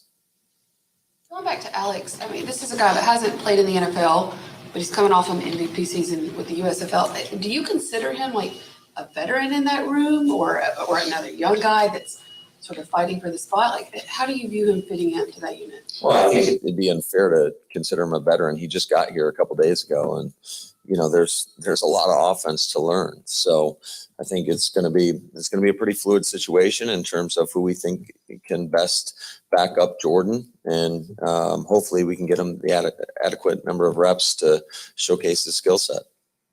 I think you've gotten a sense of what Jordan is really good at and what he likes, like the type of plays you went through years of going through that with Aaron every week, learning what he was really good at, what he liked. Are you there yet with Jordan? Is that going to be a process through the year? I think that's going to be a process. I just don't think he's got the number of reps with certain concepts this point in his career. And I think that takes a long time to do. And certainly we want him to be excited about every play. And throughout the course of this process, there's going to be some plays where he may not have the comfort level with yet, or conversely, the guys around him might not have the level of comfort. So it's going to be pretty fluid in regards to what we like, what we don't like. I just want all these guys to attack it with, great enthusiasm, and, be open-minded throughout the process, and just strive to get better. Just those incremental improvements. On the offensive line, is it just right tackle that's up for grabs? Is there? I know Luke talked about center. At least when we were there, we didn't really see a competition during the offseason. So I guess, how do you see that group? Well, I hate to pencil anybody in day one, and certainly there are guys that we're pretty confident that are going to start. But I mean, we're always constantly preaching competition, and we want these guys to push one another. And ultimately, it's our job to find the best five to go out there and give us the best chance to win. The old office, it's like you're going up to the principal's office. But now that you've got this great new facility, I watch you during the season, during warm-ups, connect with guys, just say, how's it going? Because your days are so busy, you're trying to get them out of here. But, are there times where you try and connect with those guys one-on-one just to see how they are when they come into a season, whether it's your veterans or a new guy that's come to the team? Yeah, I think it's, you've got to be very mindful of how you go about that process. I think there's only so many hours in the day, and certainly we've got limitations in how long we can keep these guys. But any opportunity you get a chance to connect with your players, I think it's very, very important, in order to get the most out of them. Two more, please. Nate, did you take things out of the offense this offseason? Were there things that you just said, okay, that's more Aaron-based, and we'll just get back to some of the things that you do in your offense that's more traditional? Well, I think that's ongoing each and every year, and certainly you got to follow some of the trends within the league, and you want to stay in front of those, quite frankly. And you study other teams, and you add some things, some wrinkles, and but ultimately it's how it it all comes together. And how we have plays that play off of plays. I think when you look at the best offenses in the league, they present that challenge to a defense in regards to keeping them a little bit off balance. You present a look and you might run one play and then run the counter to that. So, but that's the challenge every week, every year, every game. At the start of this about the unknowns, just from a personal level, how different does this training camp feel than maybe the past few, and does it change the way you kind of approach or attack it? It feels like year one, quite frankly. It feels like, we're right back where we started when I first got hired here, and that's exciting. I think there's a lot of excitement that goes along with that, and we're going to coach these guys hard, and we expect them to show up with a great attitude every day and give everything they can. All right, thanks, there guys. You go. That's Matt LaFleur addressing the media just a little while ago, and there's a lot to get to. So let's do this. I want to break because there's so much more that I want to go over. There's a lot of stuff that was said there by both Brian Gutekunst and by Matt LaFleur. So let's do this. We'll step aside. We'll take a break. We'll come back. We'll kind of dissect a few things because there's not some of it's, coach speak and it's rhetoric and it's crap. And we know that, but there's other stuff specifically that I thought was rather interesting. So I do want to get into some of this stuff. This portion of the program brought to you by our friends over there at Stenny, second and National Walker's Point. They want me to remind you that if you are heading to the game tonight to see the Brewers and the Reds, head on down to Stenny's pre and post because they'll take you over to the game. They run shuttles each and every game. They run shuttles to the Fiserv. They run shuttles to the UW Panther Arena. They run shuttles to Green Bay. They run shuttles over to Miller Park or over to American Family Field.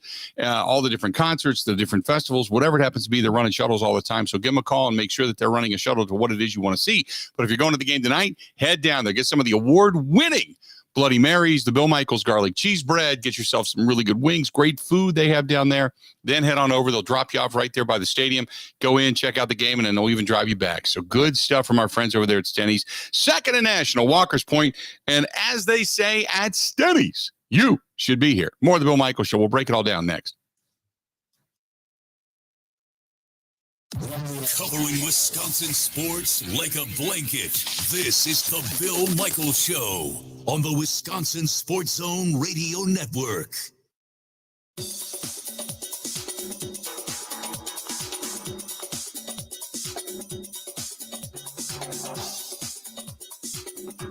Bill Michaels will resume in 5 minutes.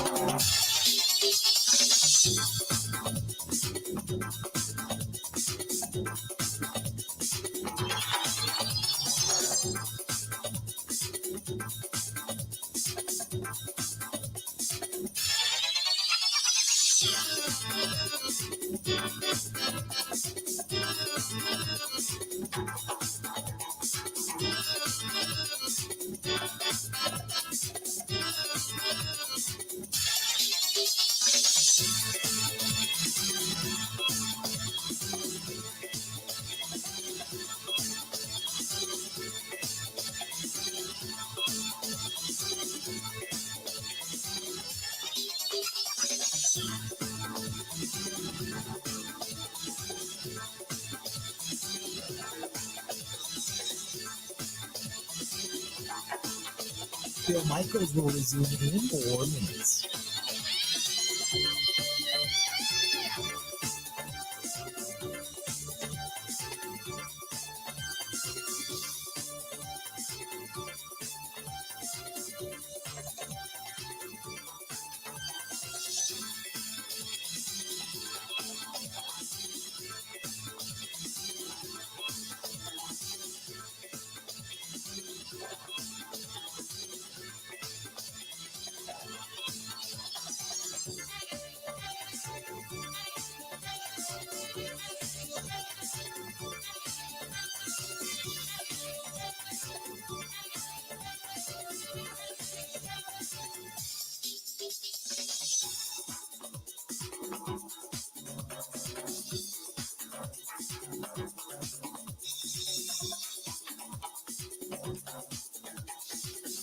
Bill Michaels will resume in 3 minutes.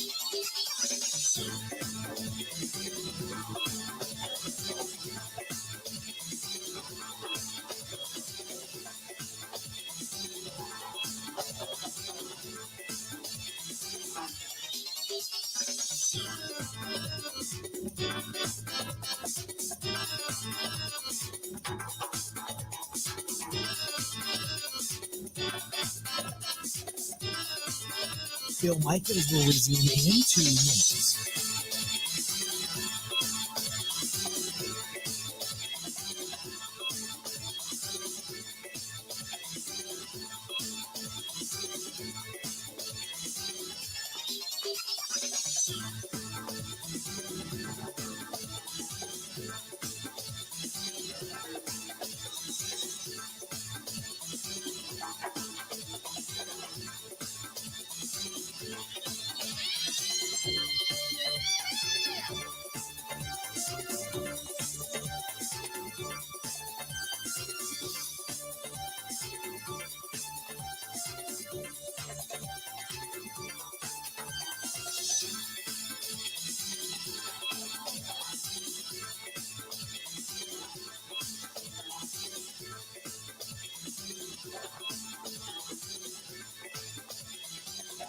Bill Michaels will resume in 1 minute.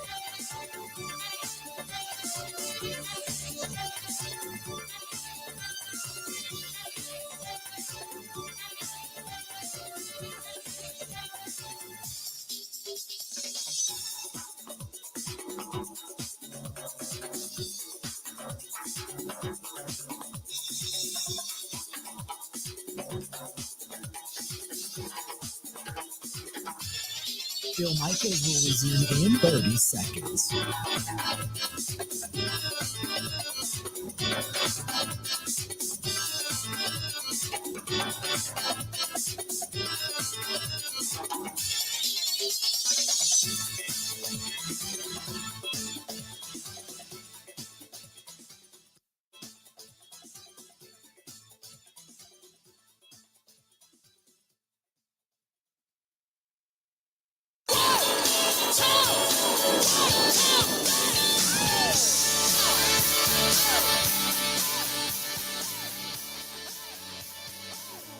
I was talking to my buddy Kirk yesterday from Land and Cruise Vacations and Cruise Planners, and he was telling me, hey, people are starting to book up on cruises for the winter months.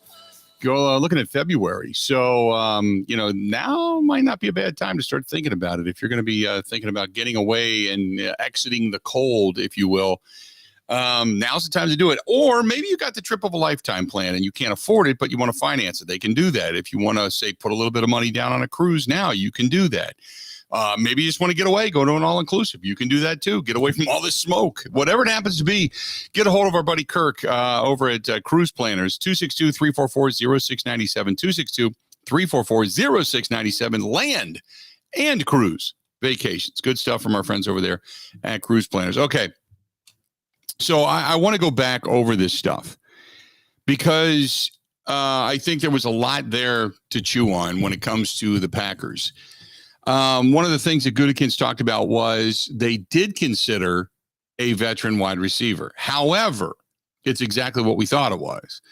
It has to be the right deal because monetarily they don't have a ton of money right now to be able to go out and make some kind of a blockbuster deal. He said, however, if they felt they needed one, if a veteran became available and they felt like they needed one, that they would then make the deal. He did say when it came to Jordan Love, because there's a lot of questions about how much is Jordan Love going to play in the preseason. And as Gutey said, it used to be Ted Thompson would say bubble wrap him, preseason bubble wrap him. Don't play him, try to keep him away from, all the hits that he could take that could knock him out of the season. But instead he said, look, you want to see him play. There's a fine line. You have to see not only what he can do, but you also have to get him comfortable. So he said one of the other things that they're going to rely upon heavily is these joint practices. But one thing I did like, and I don't know if you caught this, he was asked the question, does the division feel different not being chased? In other words, every year it was Aaron Rodgers is there, Brett Favre is there, pencil the Packers in to win the division. Everybody is chasing them, and everybody else is battling for second or a wild card. And he very quickly and smiling kind of gave that sheepish nod of confidence and said, who says we won't be? And it was quick, But I thought it was poignant because he talked about veterans, the depth and competition in the trenches. He talked about that. He said it's really healthy because they do have a lot of options and they believe they have good options. This is not about bad play, figuring out who's the best of a bad lot. This is about a lot of good players in the trenches and putting your best 5 or on the defensive side 3 or 4 out there. And I thought that was interesting because he had talked about winning in the trenches, winning with the guys up front. And he talked a lot about that. And then the very next question, right after when he talked about, hoping somebody emerges that can really grab hold of some of the competition on the offensive line because they've got so much depth. He specifically mentioned the guy that I mention all the time that we forget about is Caleb Jones. Caleb Jones, big dude, man, showed flashes last year. You're looking for him to take that next step forward because you can't teach that kind of size. So if Caleb Jones takes that step forward and really adds depth at a tackle position, it becomes just a different feel for your offensive front. And then, because he had talked about the emergence and such of both the trenches, but he kind of said, who's to say we're not going to be chased? I just wonder if that was a glimpse into some of the things that they feel behind closed doors. Because outwardly, we all feel it's Minnesota or it's Detroit, right? Minnesota, Detroit, depending on which side of the fence you fall upon. And then the Packers are going to be battling with Jordan Love to stay out of the basement, right? And even Gutekunst, when asked about how do you see the landscape of the NFC North, he said, well, Minnesota's on top. And he's right, because they won the division last year. He said, but there's too many unknowns, which was followed up by the discussion a couple of questions later about, not being chased. And he said, who's to say we won't be? It's like part of you wants to go down the path of he sees things behind closed doors, obviously, that we're not privy to. And there's a level of maybe not expectation, but maybe legitimate confidence. Like this team's going to be better than what people are thinking. Or some of these guys are going to emerge and they've grown and you can already tell they've made the leap and they're going to be better than what people are giving us credit for. We're going to surprise some people. Or he's saying it tongue in cheek and he's really just trying to, be, somewhat funny. I don't know. But I thought that was one of those things that I circled. I wrote it down and I highlighted it. And I said, okay, that's one of those things I'm going to go back to because it is a rather interesting answer. It can either be, it could also be arrogant, who knows? But when he was asked, does the division feel different by not being chased now? He said, and I quote, who's to say we won't be? And I thought that was interesting.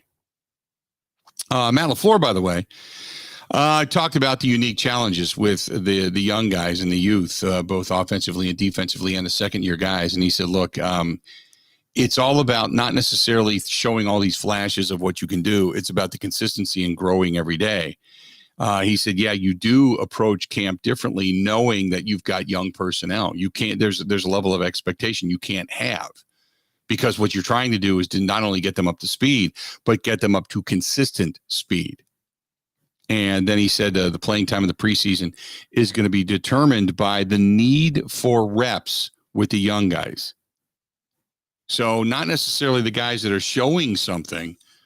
If you don't see a guy on the consistent playing in the preseason, it might not be because maybe they're unhappy with him. It may be because other guys are going to need the reps. Other guys have to progress and they need more reps to show something. So keep that in the back of your mind. There's a lot of talk about the new facility. In case you didn't know, they're completing all the building up there in Green Bay. And what they did was they moved the coaches and such all down on the same level with the players. So now, like he said, you don't have to go up to the third floor and feel like you're going to the principal's office just to touch base with the coach. You can actually go down the hall. His door's right there. You can walk in and start talking to him. And they feel that's going to be incredibly beneficial, not just for Matt LaFleur, but for all the coaches to be sitting there with the guys on the daily. He did talk a lot about Jordan Love. When he was asked, what do you want to see? How many things do you need to see out of Jordan Love? And he right away said, there's a lot of things I need to see out of Jordan Love. A lot of things I want to see out of Jordan Love. He said, I want to see him get better every day. I want him to have command. I want him to get more reps, and he's got to become more consistent. And then he kind of backpedaled. He says, well, he does have command of the offense. He said, but now it's applying it to game situations, to the actual game itself.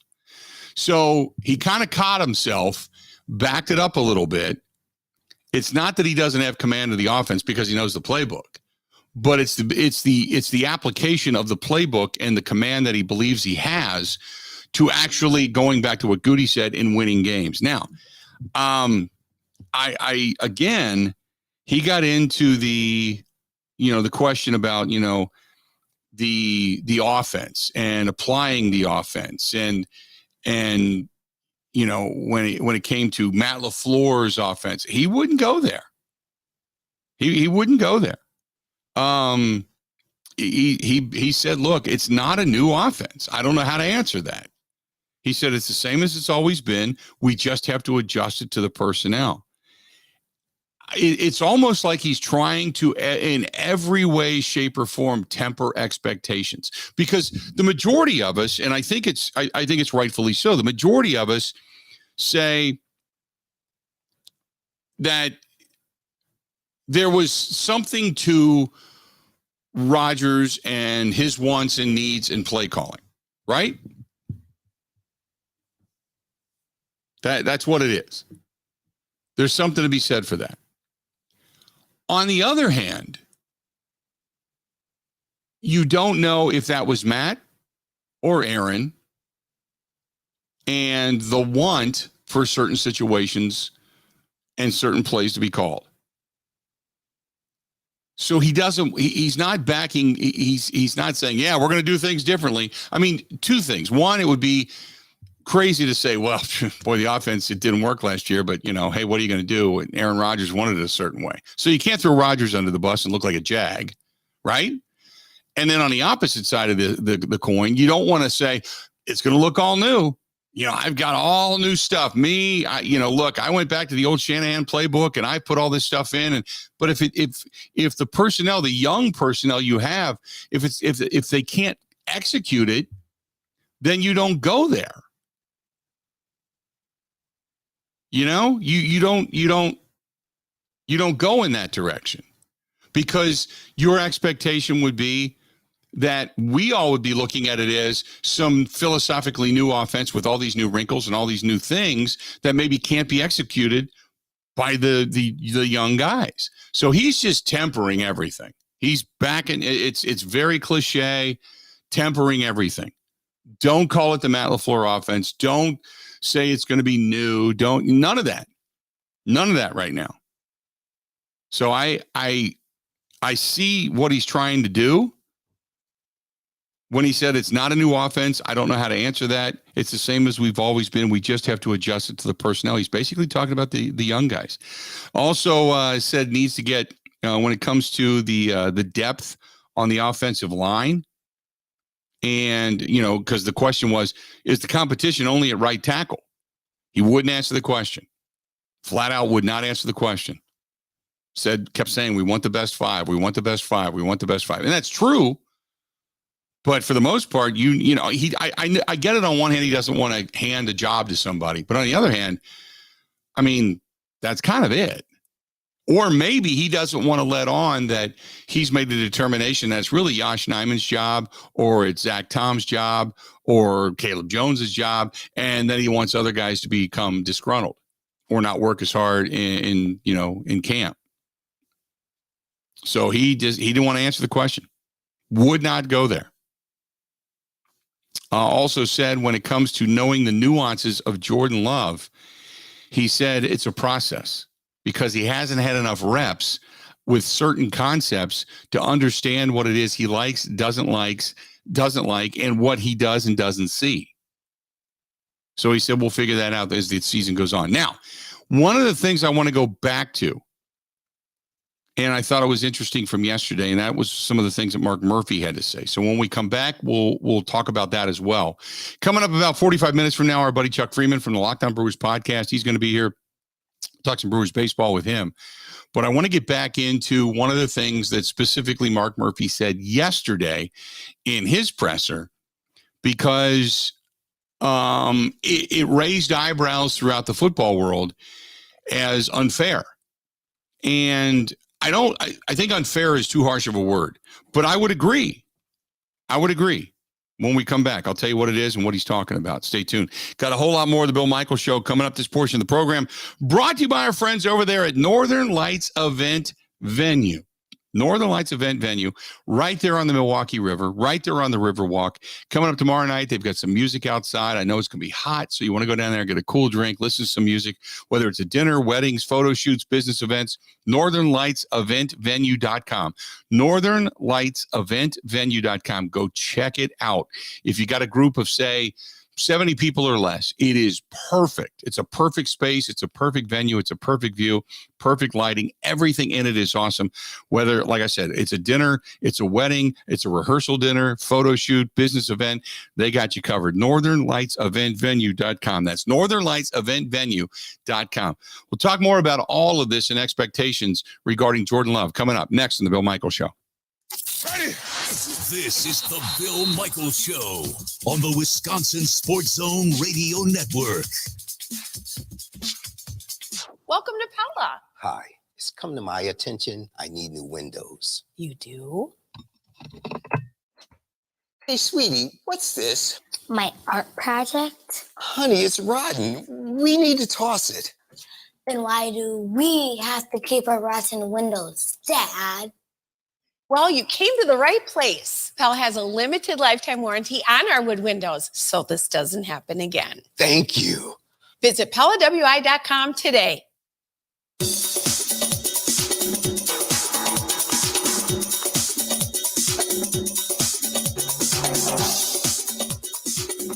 Bill Michaels will resume in 3 minutes.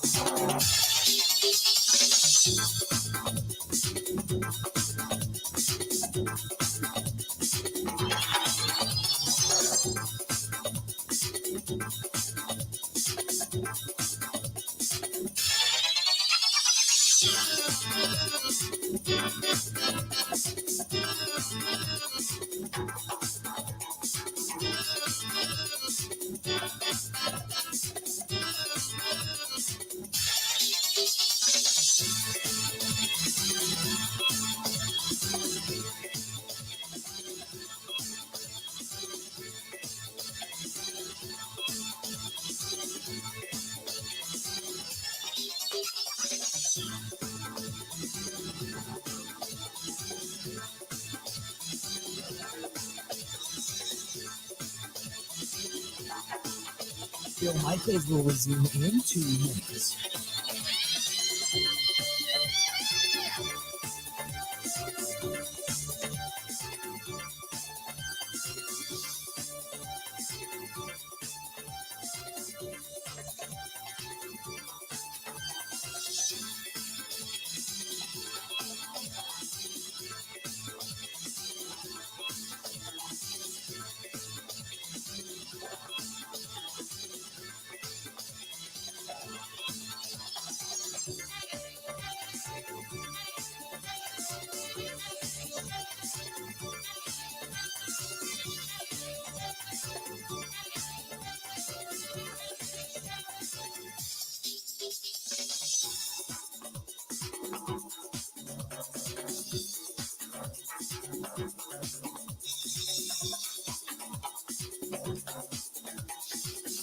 Bill Michaels will resume in 1 minute.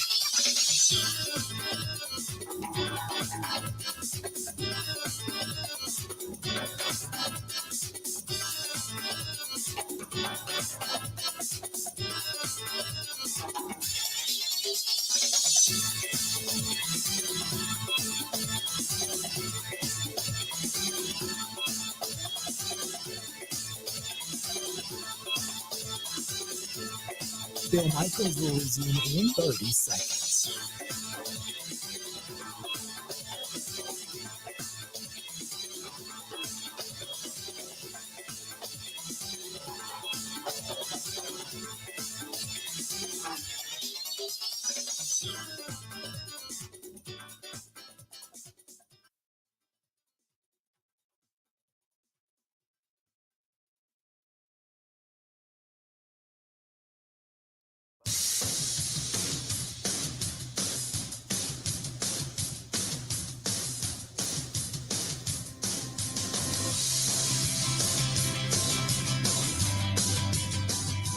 Got to say thanks to our friends at Road Track and Trail. Go to roadtrackandtrail.com. The world's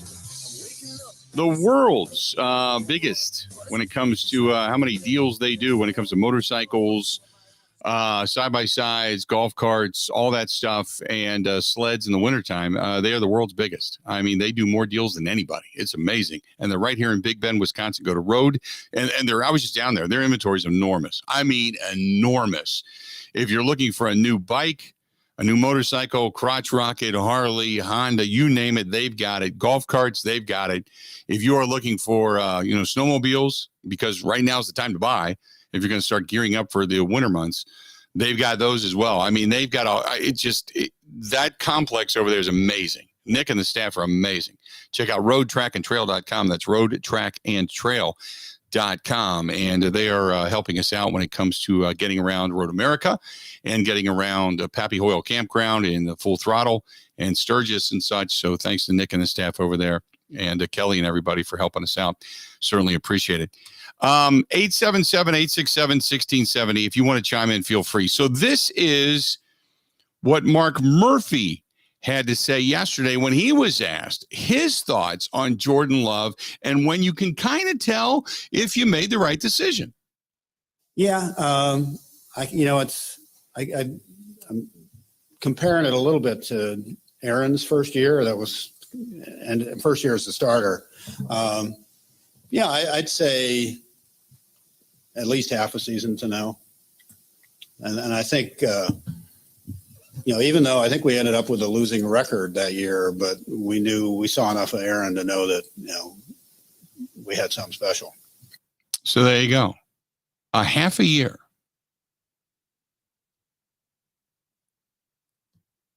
Now, I think it's unfair to say 6, 7, 8 games in, you'll know,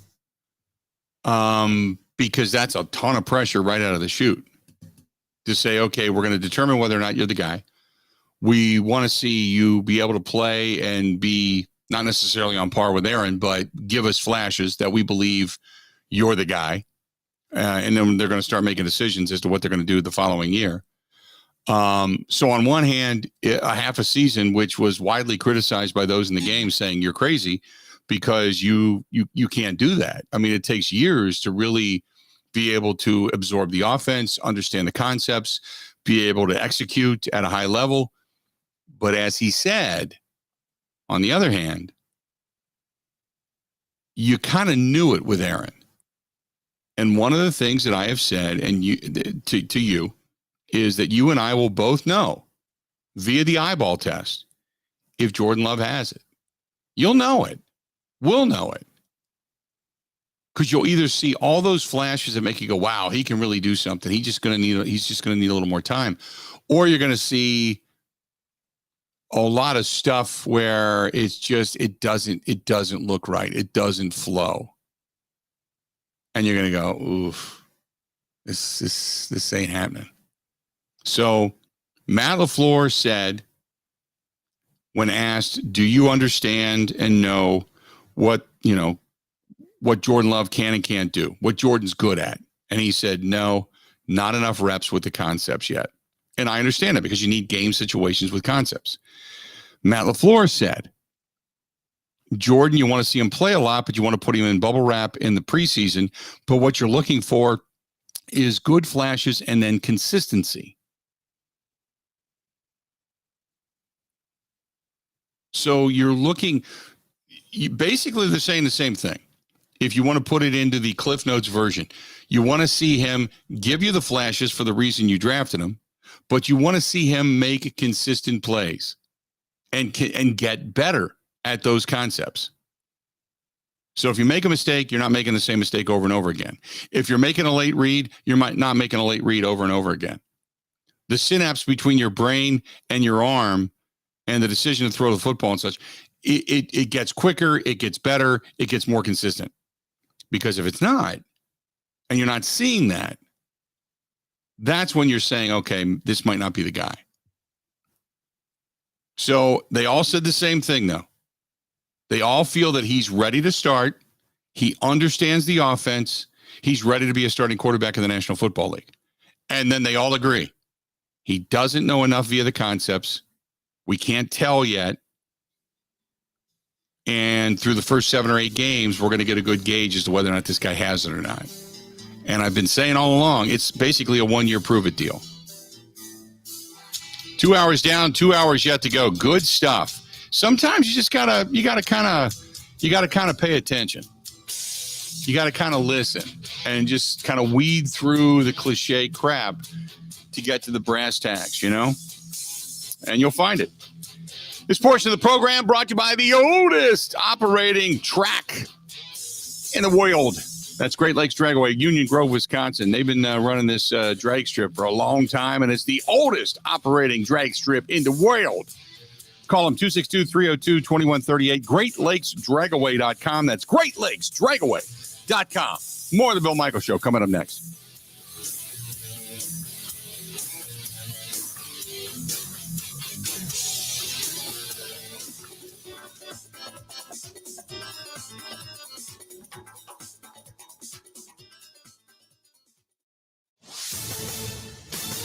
This is a Wisconsin Sports Zone update. Well, the Packers' full team reported for training camp today. They hit the field tomorrow. They will do so with one of the youngest rosters in the NFL, one that features just 4 players over the age of 30. And they will also do so without Aaron Rodgers on the roster for the first time since 2004, and the first time as not the starter since 2008, with Jordan Love instead in his place. So it's no surprise Coach Matt LaFleur senses a different feel around his 5th training camp. Yeah, it feels like year one, quite frankly. It feels like, we're right back where we started when I first got hired here. And that's exciting. I think there's a lot of excitement that goes along with that. And we're going to coach these guys hard, and we expect them to show up with a great attitude every day and give everything they can.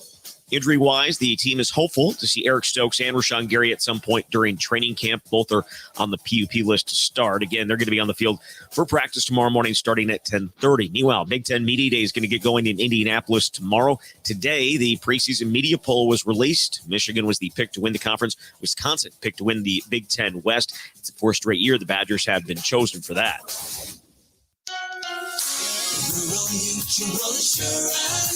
Keeping Wisconsin strong. Get insurance from a company who knows Wisconsin and cares about your community. You may know Rural Mutual Insurance as the #1 farm insurer, but did you know they also offer competitive home and auto rates? Visit ruralmutual.com to learn more about products and discounts. Rural Mutual Insurance. Keeping Wisconsin strong. Well, the Brewers leading the NL Central is at 1.5 games after last night's walk-off win over Cincinnati. The crew going to look to push that lead further tonight. Corbin Burns on the mound for the crew. The Reds will send Andrew Abbott. First pitch is at 7:10. With this Wisconsin Sports Zone Network update, I'm Zach Heil.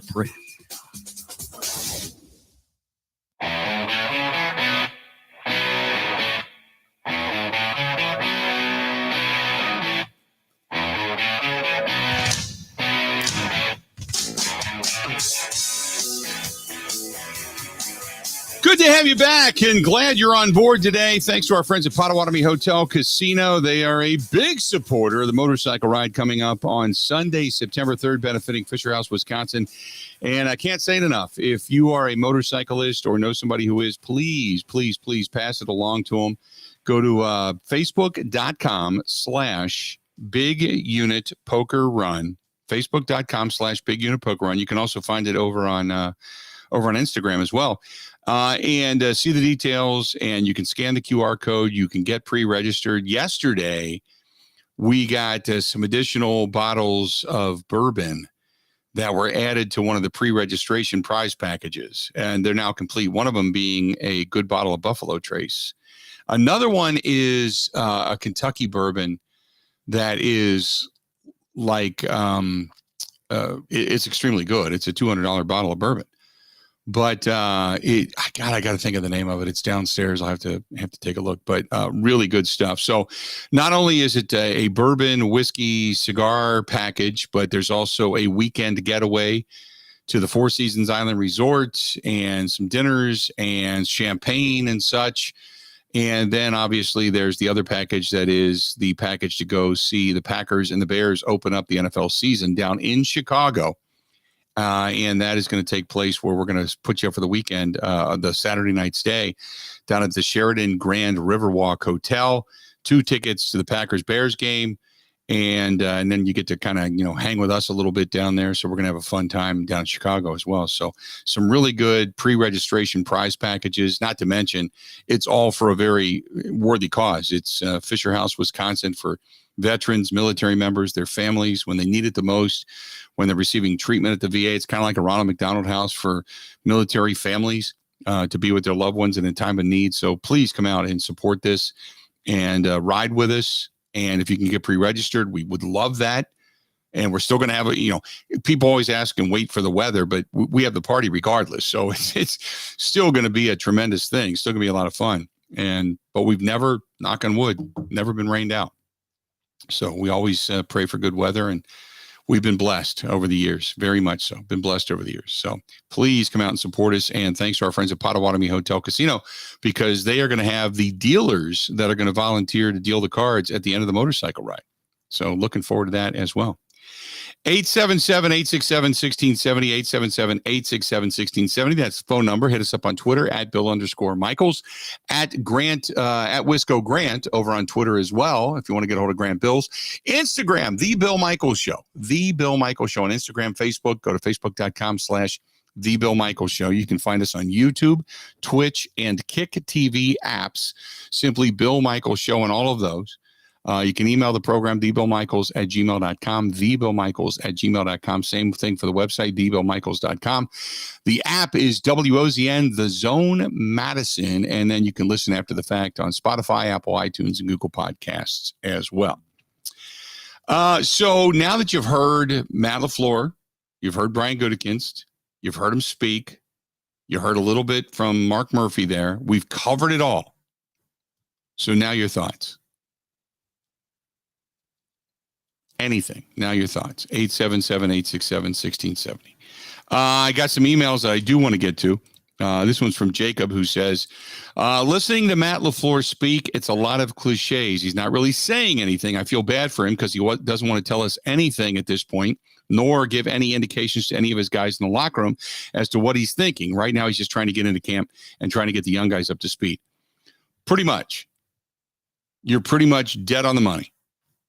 100% agree. However, there were some things in there that were relatively interesting. He did not want to answer the question about the offensive line.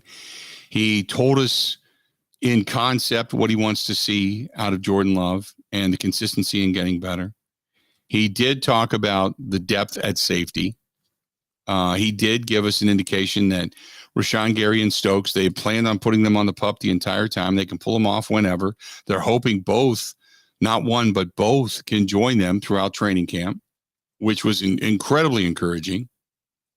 So there was some things there that you could kind of grab onto and say, okay, I kind of see some of the wheels turning in the thought process. And like I said, with Jordan Love, there's a lot of things he said he wanted to see better every day, getting better every day, having command, more repetitions so he can get more of a grasp and knowledge of the concept, whether it's through the joint practices or in preseason. There's a balance between preseason, how many snaps you actually want to take, and then putting yourself in harm's way. And also, he can't take every rep and every snap in preseason because he also says there's, you don't want to wear them out. You don't want to wear out the arm before you get to the regular season. So there's a lot of charting, a lot of balance, a lot of conditioning that has to go into this. So, I do think it's rather interesting that, the offensive line, they feel has great depth and is going to be one of the strengths. Brian Gutekunst believes the trenches are going to be their strength, and specifically noted a guy like Caleb Jones who can play, and he's low on a depth chart. That tells you how strongly they feel about their offensive line. And then he gave us the wink and the nod when it was asked about, does the division feel different now not being the team that's being chased? And he said, basically, who says we won't be? With confidence. And then also there was a lot of talk about Alex McGough, the quarterback that they just brought in. So now they have 4 quarterbacks in camp.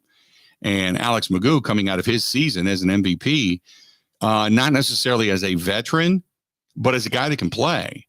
So he's, going and immersing himself right now in, the football playbook that is Matt LaFleur.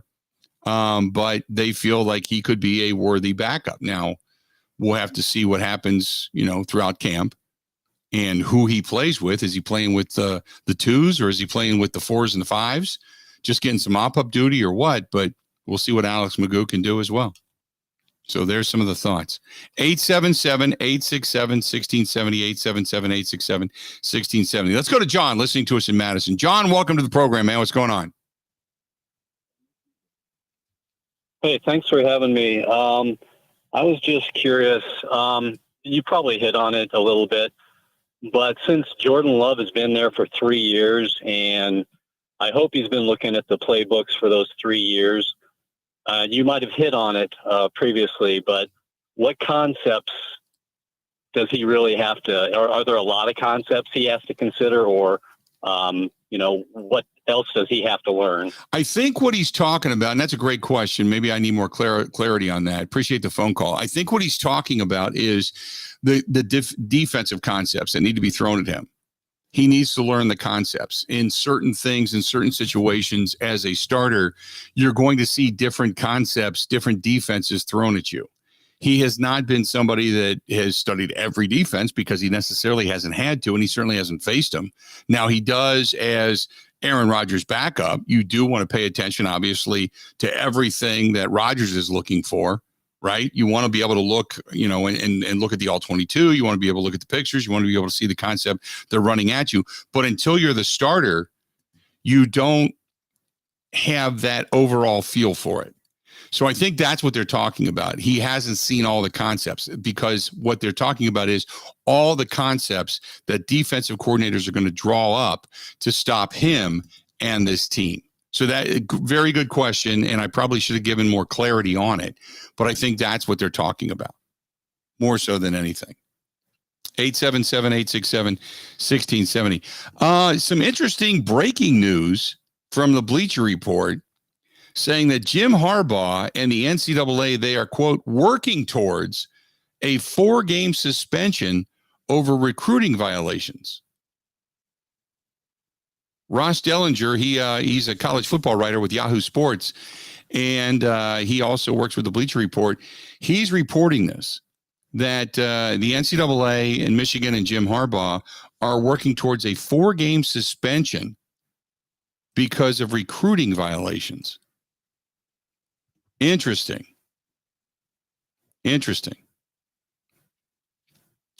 877-867-1670, 877-867-1670. And also, Illinois football put out, welcome to the family, Jim Leonhard. Jim Leonhard, senior football analyst on Brett Bielema's staff. Jim Leonhard going to Illinois. So there you go. That's petty from Brett Bielema. So much to the point where I actually almost kind of get a kick out of it. Yeah. Yep. But they posted it. He is the senior football analyst, and they've got him in a hat that is the orange and blue. So thought I'd throw that out there too. But how about Jim Harbaugh, man? The possible suspension for 4 games for Jim Harbaugh. Oof. Let's go to Rich, listening to us in De Pere. Rich, how you doing today, man? What's going on? Hey, Bill, how you doing today? Good. What you thinking? I'm trying to figure out my expectations for Jordan Love this year, and I keep going back to what the 49ers did with Brock Purdy last year. This guy was drafted last in the league. He made the team barely as a third stringer. He didn't have 3 years to understand the concepts of the offense and what other teams are trying to do to him, and this young man took them right to the championship, 1 game away from the Super Bowl. And I just don't understand. I mean, I think my expectations are, if Brock Purdy can do that, we should have a fairly decent expectation of what Jordan Love can do after being in the system for 3 years. And is that accurate, or am I missing something here? No, I get it. Brock Purdy came in as Mr. Irrelevant, and but then again, the personnel on that team versus the personnel on the Green Bay Packers are a little bit different. That I'll give you. But no, I mean, you have certain expectations. Brock Purdy came in and did an admirable job and performed, did everything he needed to do in that concept. Now, granted, they also say that Shanahan was a very, in 9 games, very complimentary guy to make sure that he was put in the best position to be successful. But Brock Purdy, he had a 67, if I'm not mistaken, completion percentage and a quarterback rating of 107.3. And he threw the ball 170 times. And if I'm not mistaken, also he had 13 touchdowns and only 4 picks. So absolutely. I've said all along that this whole thing with expectations for 6 and 7 games coming out of Mark Murphy may be a little unrealistic because everybody wants to give him 2 and 3 years. But I thought, this guy's been in the system. We've seen him throw. You saw him throw against Kansas City. You saw him throw against Detroit. You saw him throw against Philadelphia. Now he's going to get 5 or 6 games. That is not overwhelmingly stiff competition. You just want to be able to get through the first 5 or 6 games and either have a 500 or a winning record and not be throwing the ball away, unless, of course, your defense is giving up a ton of points. But win some games and figure out if this guy can win. Brock Purdy proved that he could win. Now, he had amazing talent around him. But because, when you take into Deebo Samuel and Kittle, the run game they had, the defense that gave him the ball back, he could make mistakes. He could afford to go out and just kind of wing it and do a few things because he knew the defense was rock solid. So he had that luxury. But I agree. Brock Purdy came in and appreciate the phone call. Brock Purdy had an admirable season last year and performed extremely well in a very short period of time. So I look, the whole thing that we talk about going even back to Mike McCarthy was this Mike McCarthy quarterback school and what Mike McCarthy could do and how he could get guys up to speed and how he could coach quarterbacks. Now, Matt LaFleur, he's tasked with the same thing. This Matt LaFleur offense, the offshoot of the Shanahan offense, the offshoot of the McVay offense, all the information and all this stuff. And then, you got a guy like Jordan Love who's been in the system now 3 years and people want to say, wow, and make excuses for him. Well, COVID was a down year and then this and then that and then Rodgers and all the problems and all the drama and he's come on, man. I've said all along I didn't have a lot of belief in Jordan Love. I think he's going to be an average quarterback at best, and we may find that out right away. But this thing where you've got to give him 2 and 3 years, you either know you do or don't have a quarterback almost immediately. You just know it. You can look at him and tell. That's why the eyeball test, like Mark Murphy said, through the first half of the season, you're going to kind of know. I think it's unfair to judge his totality on a half a season, but I get what Mark Murphy's saying. But people in the business want to say, oh, no, you got to give him a year or 2, and he has to do this, and it's like, come on. Why do some guys go in and get it and succeed, and other guys takes them 3, 4, 5 years to finally start to materialize? I've seen coming out of Cincinnati, I saw enough bad quarterback play after Boomer Esiason was done to know whether a quarterback's got it or not. There was a couple flash in the pans, but beyond that, it was all crap. It was a giant steaming pan load for a long time. Then Andy Dalton kind of solidified things for a while. And then after the Red Rifle left, you got Joe Burrow comes in and just he takes over. And you can tell that guy's got it. You could tell in his first few games that guy has it. You can tell. 877-867-1670. 877-867-1670. Stay tuned. Got a whole lot more of the Bill Michaels Show. This portion of the program brought to you by our friends over there at Sloppy Joe's and Smoke on the Water. 2 great places, 1 great group of owners, and both places are awesome. Smoke on the Water has been just a massive hit ever since it opened up. And whether it's going over there and sitting on the deck and just watching the boats go by or going downstairs and checking out the music and all the different acts and the comedy and the plays and such that they put on over there, there's always something going on. Smoke on the Water on Okauchee Lake, right there on Wisconsin Avenue, or on Hubertus. In Hubertus is Sloppy Joe's Saloon and Spoon. You can't go wrong with either. This is the Bill Michaels Show on the Wisconsin Sports Zone Radio Network. Welcome to Pella. Hi, it's come to my attention. I need new windows. You do? Hey, sweetie, what's this? My art project. Honey, it's rotten. We need to toss it. Then why do we have to keep our rotten windows, Dad? Well, you came to the right place. Pell has a limited lifetime warranty on our wood windows, so this doesn't happen again. Thank you. Visit PellaWI.com today.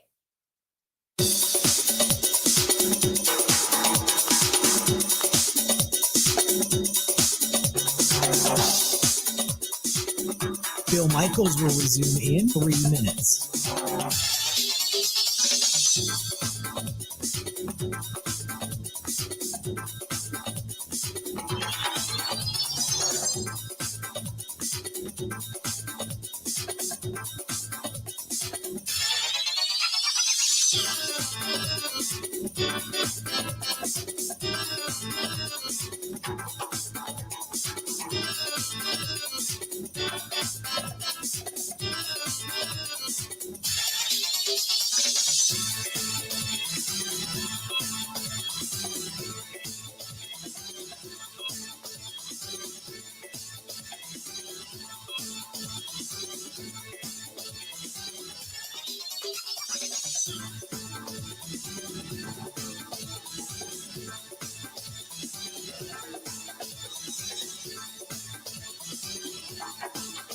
Bill Michaels will resume in 2 minutes.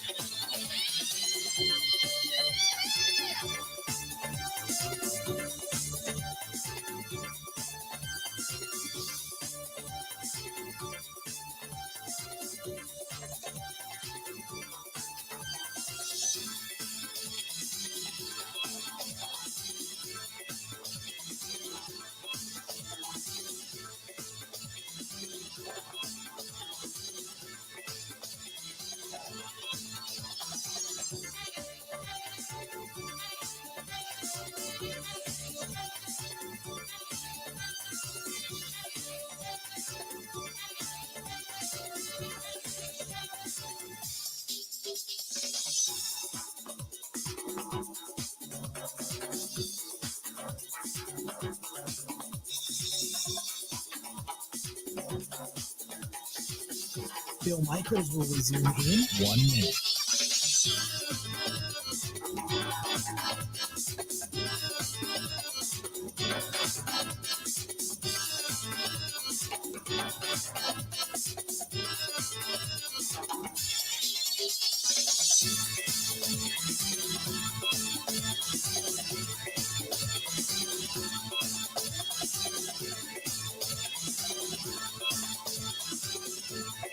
Bill Michaels will resume in 30 seconds.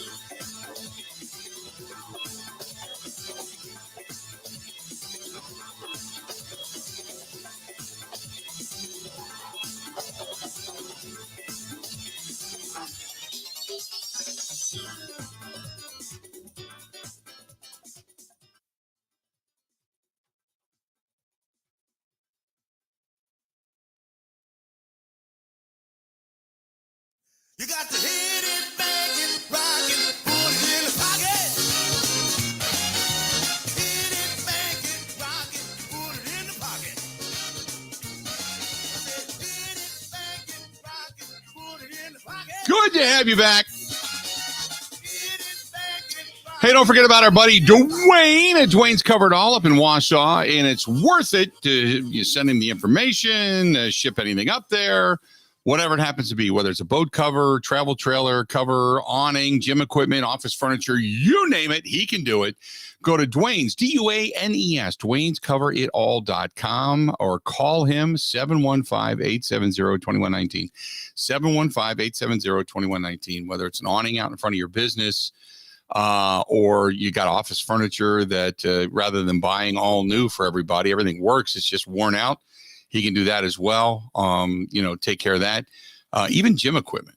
I've seen him do gym equipment before and does it amazing. And rather than going out and buying new benches and stuff, which is extremely expensive, you just have the backs reupholstered, re-leathered, and you're good to go. But go to Dwayne's, DUANES, Dwayne'sCoverItAll.com. That is Dwayne'sCoverItAll.com. Good stuff. Darren says, hey, Bill, does any part of you feel that the Packers offense is going to surprise us and be much better than projected? Love the show.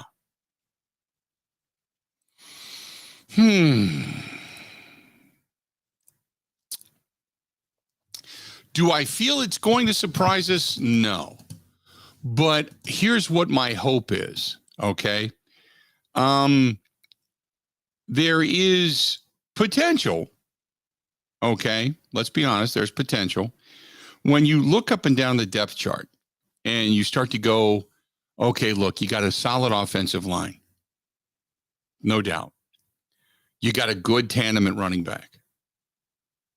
Aaron Jones, A.J. Dillon, hell, even, you take like Patrick Taylor and company into consideration. You got guys there that have been there, done that. So you've got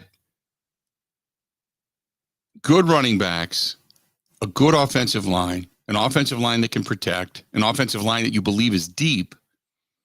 You've got a second-year guy where you're hoping they make that transition with Christian Watson, Romeo Doubs, Samori Toure. Dontavian Wicks gives you some good catchability. Jaden Reed has come on and shown that he's pretty solid, at least in the OTAs and mini camps. Okay. So if it's Dobbs, Watson, Reed, and then suddenly, let's say Luke Musgrave or Tucker Kraft, they don't need to be great. Just catch some passes, move the sticks, If you can get them up to speed, along with, say, the guy that you wanted to use as, say, the Swiss Army knife, and a guy like Josiah DeGuara, or you can use as a blocker a guy like Tyler Davis at the tight end position. I think my hope is, my expectation, if I'm going to bet, if I'm going to put money on it, no, I'm not going to say they're going to surprise anybody, but my hope is Christian Watson blows the lid off. Romeo Doubs has that relationship already as a go-to guy coming from Jordan Love. That we see good play action. We see a good run game. I'm not going to say a dominating offensive line at the line of scrimmage via the run game, but at least a line of scrimmage that is going to give you 2 or 3 yards, the benefit, so to speak. And then tight ends that move the sticks. So all of that, I think, can it happen? Absolutely, it can happen. But it still comes down to the execution of the quarterback. And I'm excited to see the other, say, X factor, if you will. And I don't really want to go into the X factors, but the other factor in all of this would be Jordan Love's ability to run the football. Jordan Love's ability to run the football and to be able to use his legs like we haven't seen in recent history.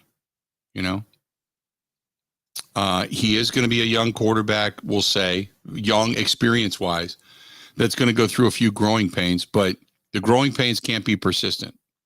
And I know people keep telling me, it's going to take a season. He's going to have these, that's fine if it's different mistakes on different plays or different concepts and understanding it. But if you see the same thing over and over again, if you see a crossing pattern where he's late throwing the football, if you see out patterns where he's rolling out and you're getting those consistent wobble ducks,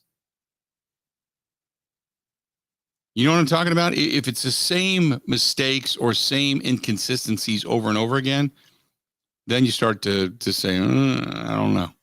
I don't know if this is going to be the answer or not. So, great question, though. Can they surprise? Do I expect them to? No. Can they? Yes. That I would agree with. Our buddy Derek from Albany said regarding today's Packers presser, good that in the hot and humid time necessitating hydration, Coach LaFleur stresses that so many situations are, quote, fluid. This is true. That's a fluid situation. That's fluid. You are right. Very cliche. Very cliche. 100%. Jimmy says, after listening to Matt LaFleur speak, he really doesn't say much, does he? He doesn't give you much insight. He's just up there fielding questions just because he has to. Other than the fact that Jordan Love is going to be the giant question mark coming into the season, what else do you see being a big question mark? Good question, Jimmy. I think your biggest question marks are obviously your wide receiver position, tight end position, your safety position, and outside pass rush. Now, That's a lot of, quote, biggest question marks. But I think you feel like Devontae White and Quay Walker are going to take the jump. I think you feel that you're pretty fortified in the trenches. I think TJ Slayton being penciled in as a guy that's going to be a starter is a really good sign. You feel like you've gotten something out of him. Bolstering all of that with Colby Wooden and Carl Brooks and Jonathan Ford and such, and having those guys back, that you feel like you're fortified in the trenches now. Having a guy like Devondre Campbell step up and say, I'm ready for this season.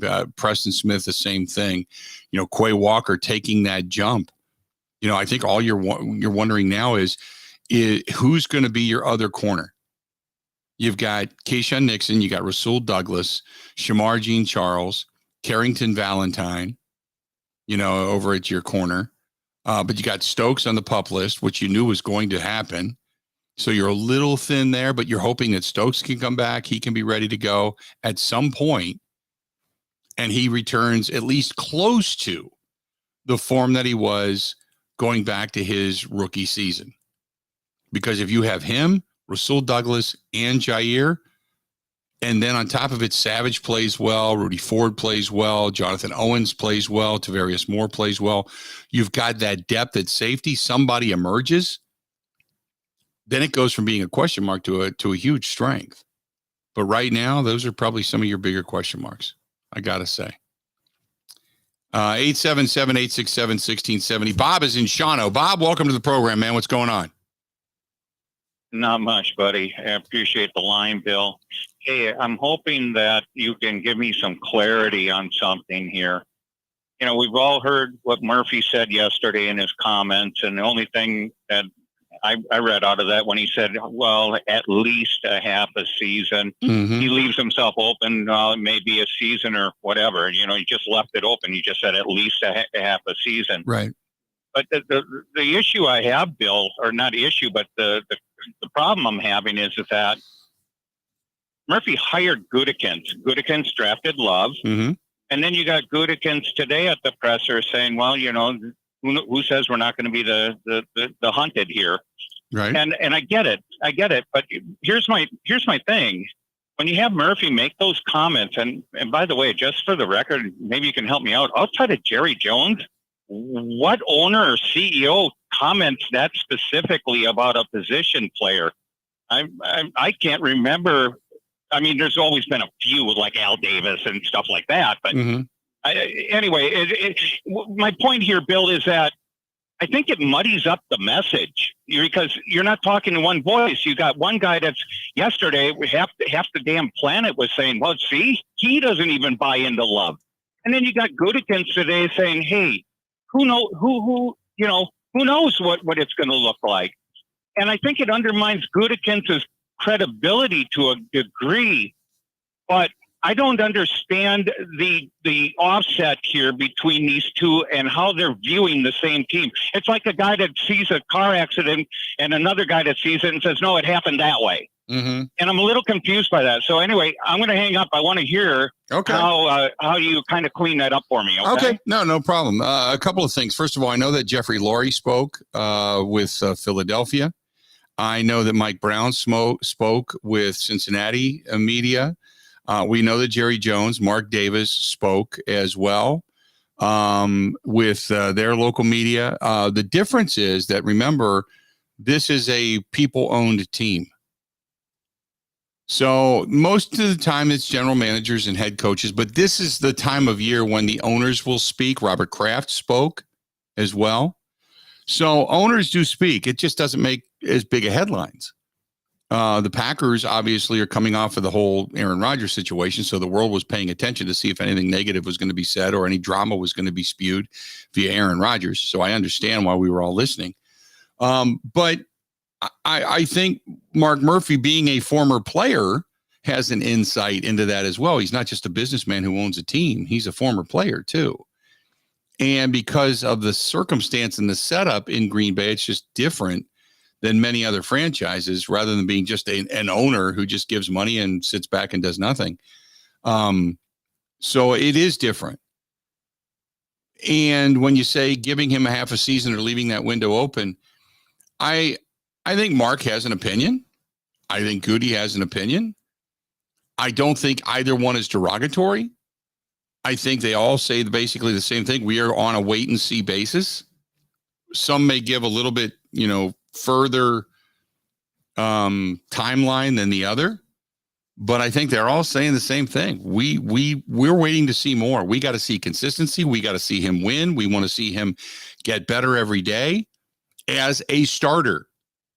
They're not qualifying that statement by saying as a starter, because we're saying all this and it should happen anyway. It should just happen because he's been there in that system for such a long time. But I think what everybody has to realize is then fill in the blank after the statement is made as a starter, as the main quarterback for the Green Bay Packers. So I think it's all legit.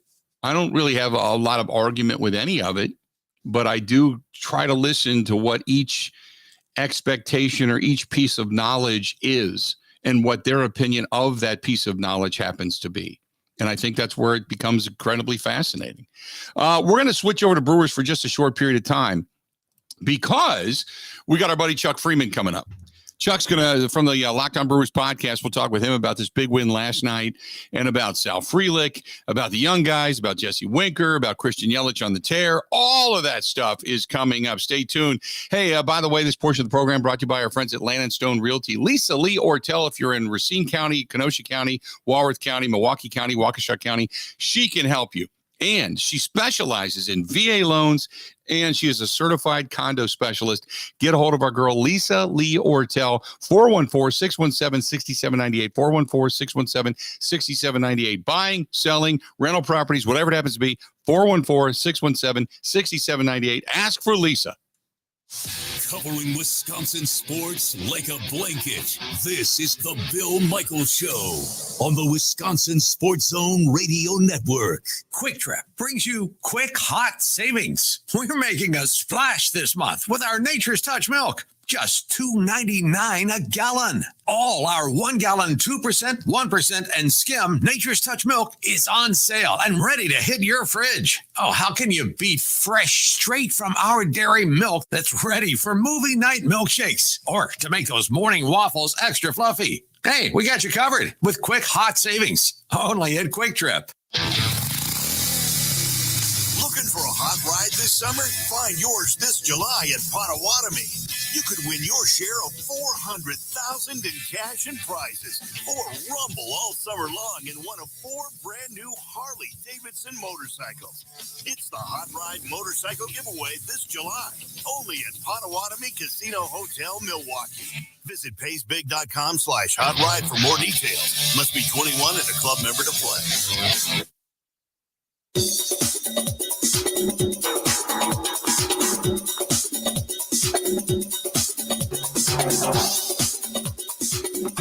Bill Michaels will resume in 5 minutes.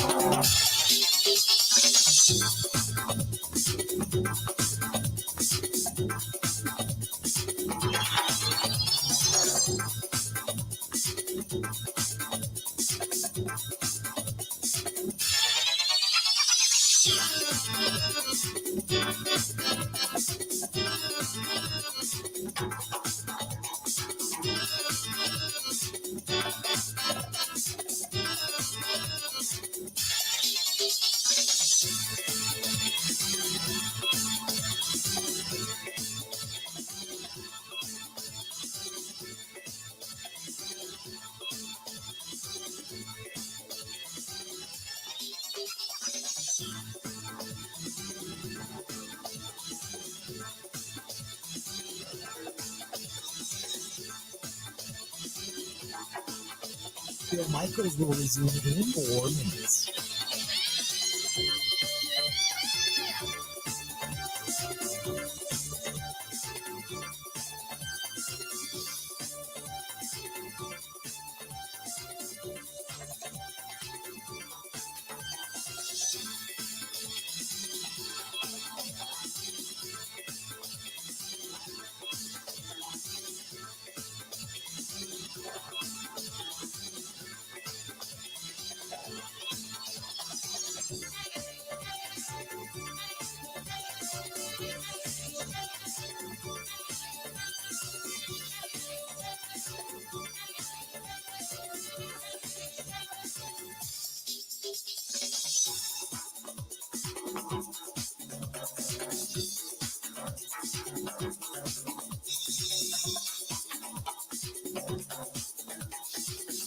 Bill Michaels will resume in 3 minutes.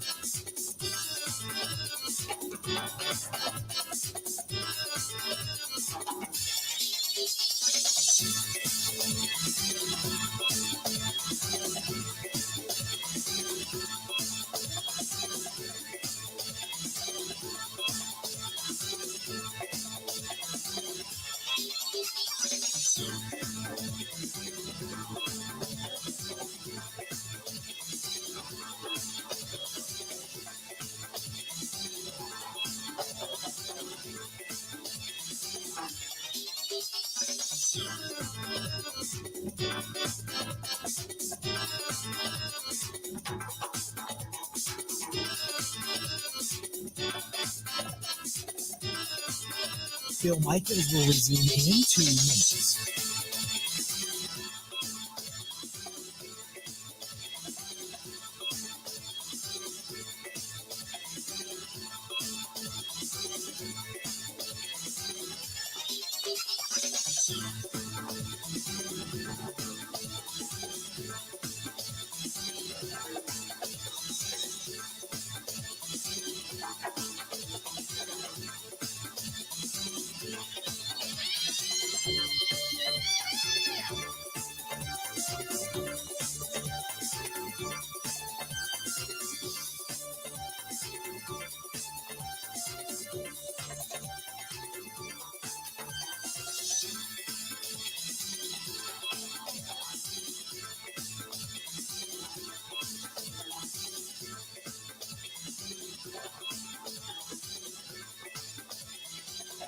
Bill Michaels will resume in 1 minute.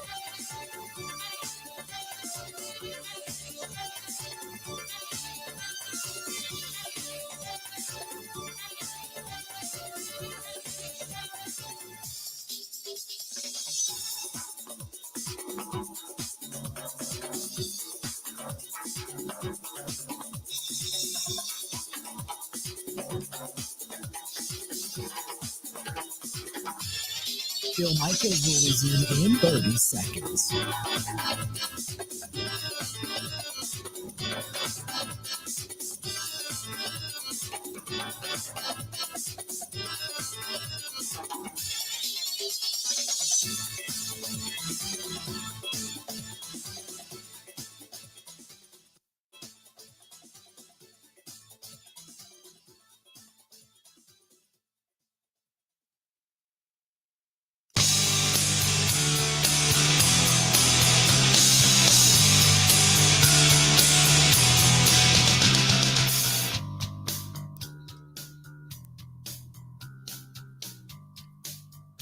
Welcome back to the program. Good to have you, the Bill Michaels Show.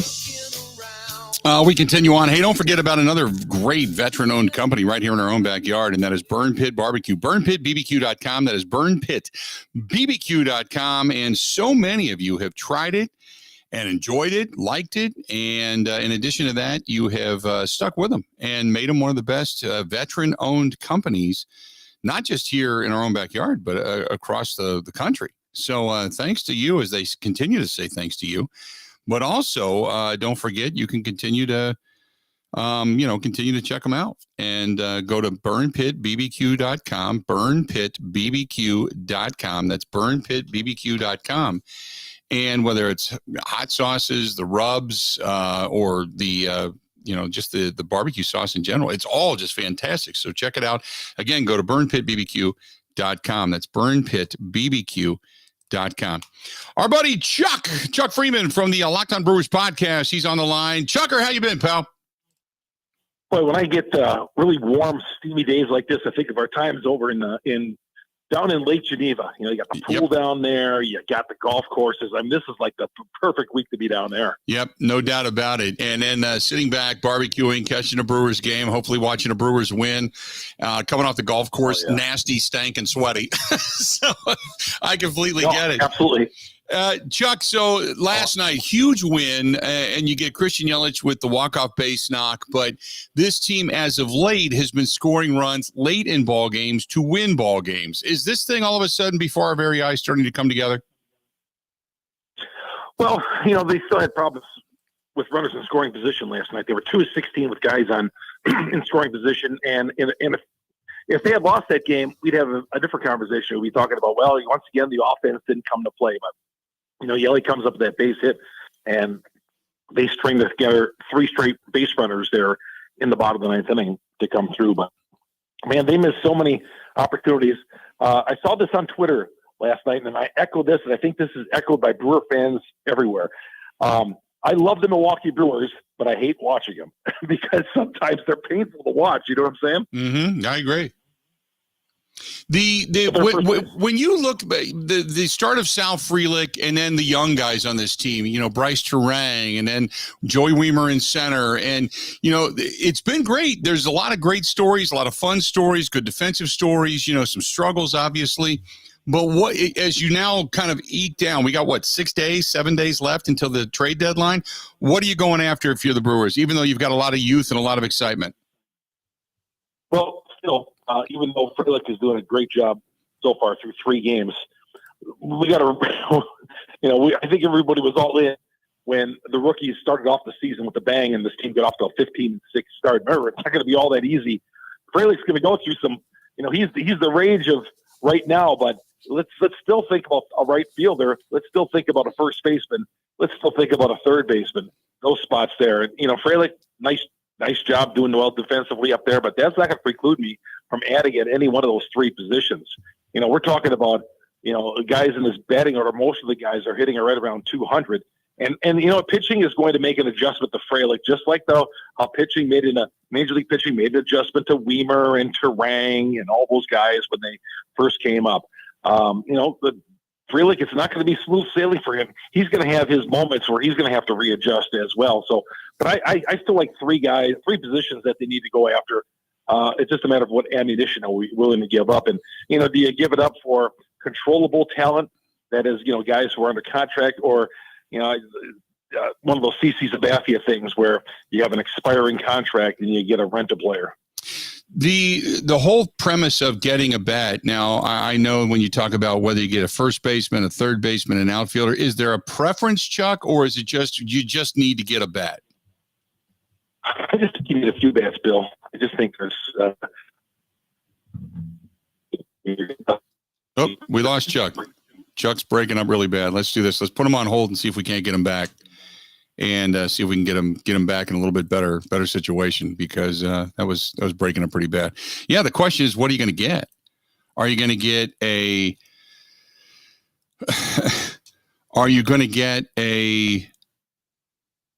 first base bat? Are you getting a DH bat? Are you getting numerous or just one? Are you relying then upon getting one bat and bringing back better pitching and such? I mean, what are you going to go after? And what is how? And the other question is, I guess, how committed are you to going for it? You know what I mean? That's the other question. How committed are you to going for it? If it's just going to be a bat, is a bat really going to be enough?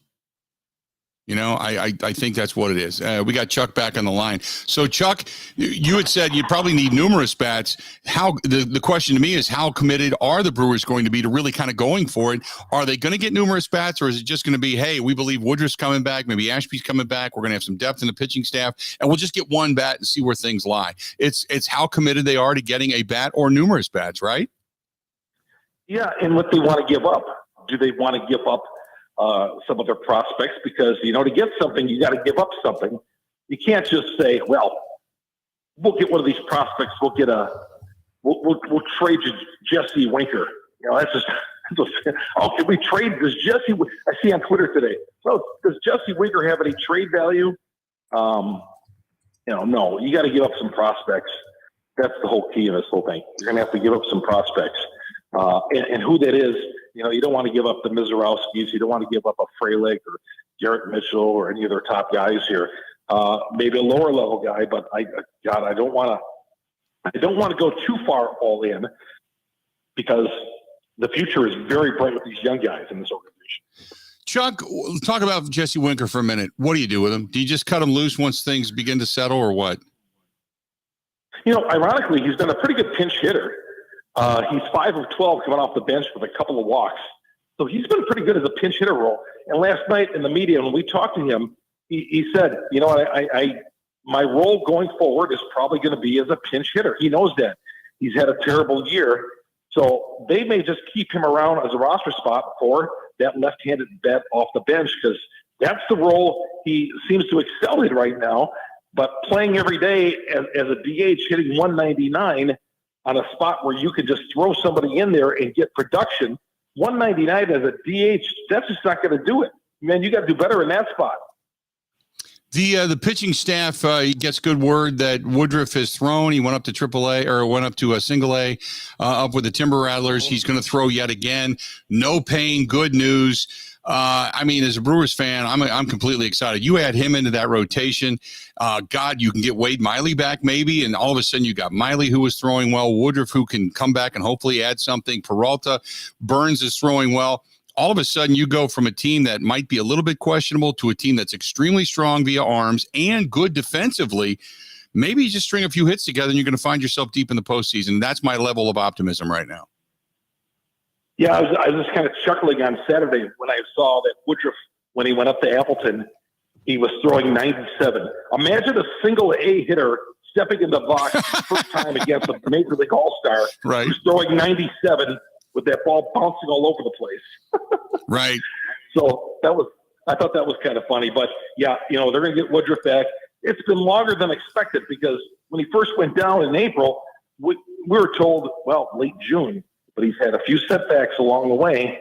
And, you know, until he's back, he seemed to be strong. In fact, he threw a couple of more pitches in the bullpen after his appearance on Saturday. So he needs to continue to get strong, get there. He says he feels good.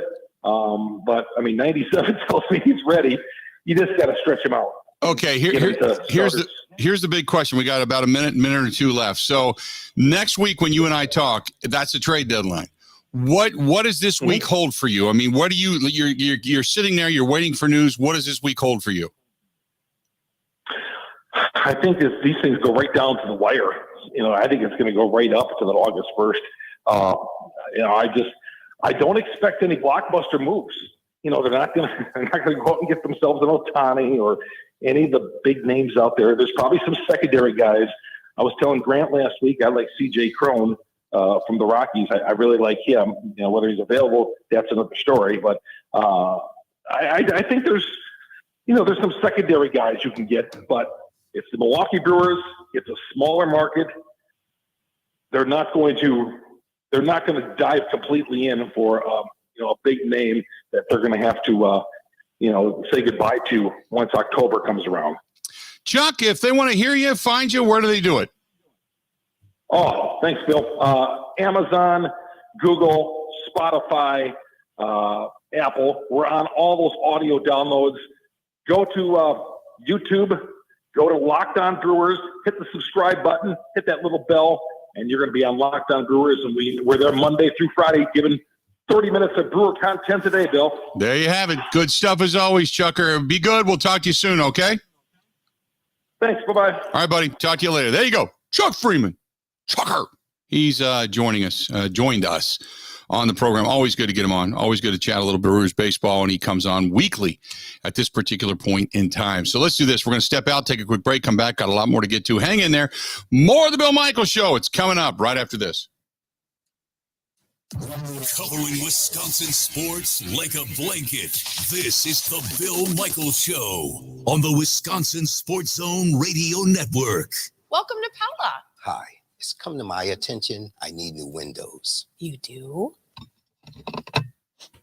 Hey, sweetie, what's this? My art project. Honey, it's rotten. We need to toss it. Then why do we have to keep our rotten windows, Dad? Well, you came to the right place. Pell has a limited lifetime warranty on our wood windows, so this doesn't happen again. Thank you. Visit PellaWI.com today.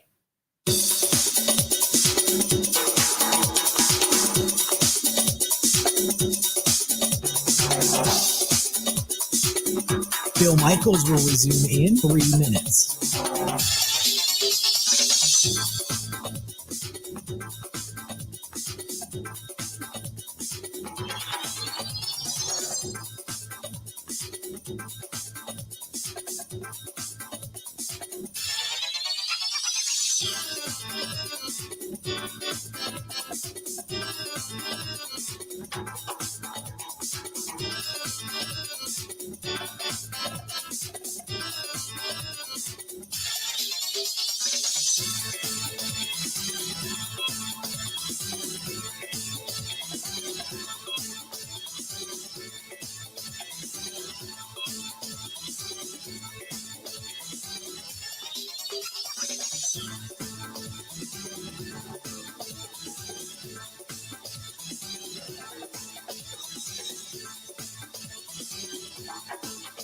Bill Michaels will resume in 2 minutes.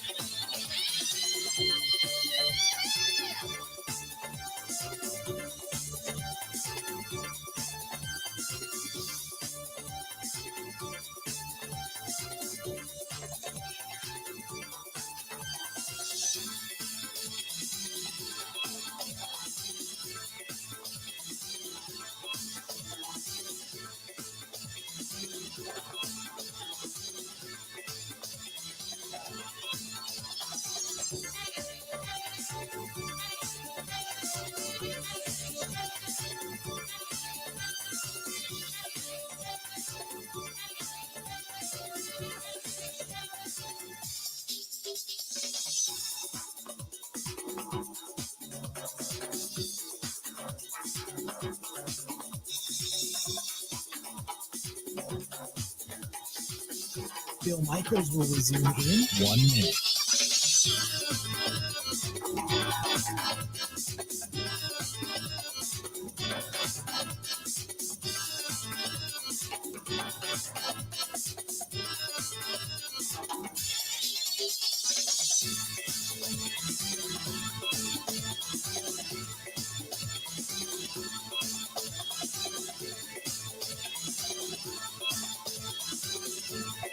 Bill Michaels will resume in 30 seconds.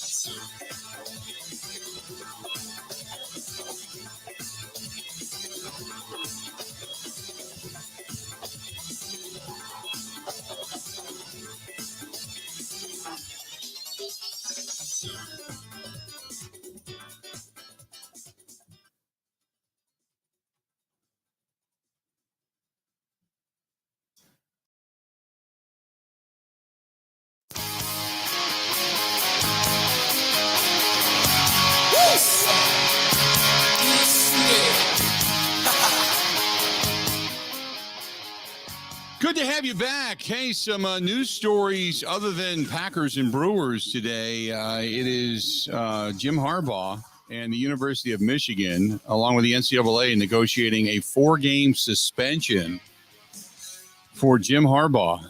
Apparently some recruiting violations and inappropriate contact with recruits.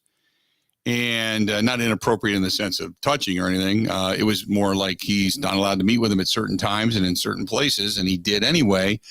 So they are talking about a 4-game suspension for Jim Harbaugh to start off the season. My assumption is they're trying to negotiate it through the first 4 games. Therefore, it really wouldn't impact too much of the Big Ten season. So that's probably first and foremost. In the meantime, you've got LeBron James's son, Bronny, who yesterday collapsed at USC practice and apparently had a heart attack, had a cardiac arrest. The family says, family spokesperson says that he's resting comfortably. He is out of the ICU. Just respect the privacy and such. But LeBron James's son having a heart attack yesterday at USC's basketball practice. And then other basketball news today, the Celtics' Jaylen Brown agrees to the Supermax, the richest contract in NBA history, 5 years, $304 million, a $60 million a year man, 5 years, $304 million, million with an M, man. For reference, Bill, the salary cap in 2015 was $63 million per team. Jaylen Brown's going to make $69 million per year at the end of this contract. It's just crazy. Yeah. Just crazy. The amount of money that's in the NBA and being pumped into it and the television deals and such, and just unbelievable. So those are some of the headlines today. Harbaugh negotiating a 4-year or 4-year, a 4-game suspension with the NCAA. LeBron James' son, Bronny, collapsed yesterday, had a heart attack at USC practice, is resting in the hospital. And Jaylen Brown, 5 years, $304 million. We got another hour yet to go. We got a lot to get to and a lot of emails, a lot of comments over on the live stream. I want to get to all of that. I promise you, stay tuned. We still got another hour of the Bill Michaels Show coming up right after this.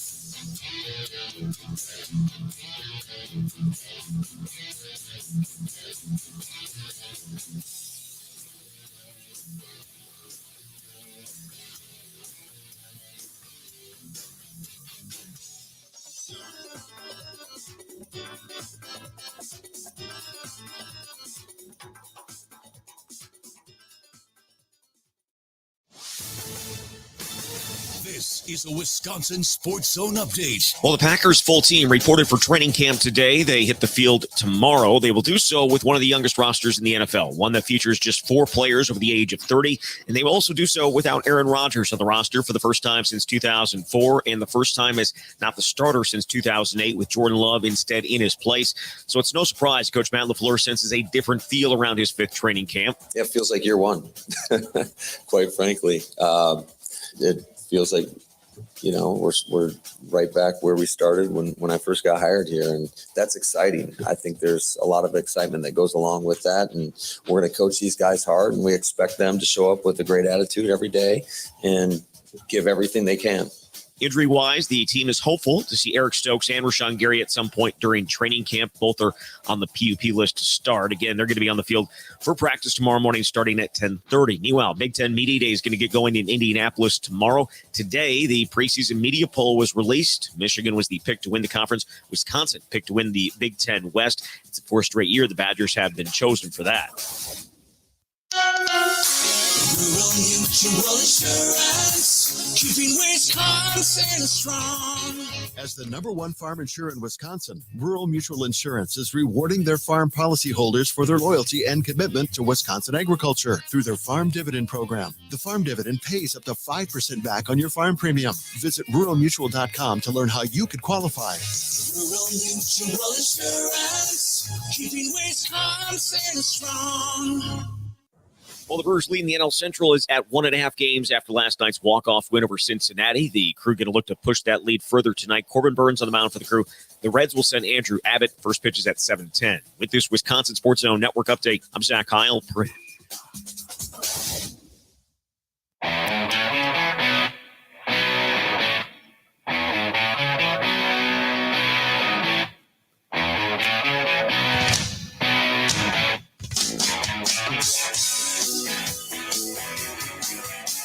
We begin the 4th hour of the Bill Michaels Show. Thanks to our friends at the Water Doctors, John Alley and the whole gang.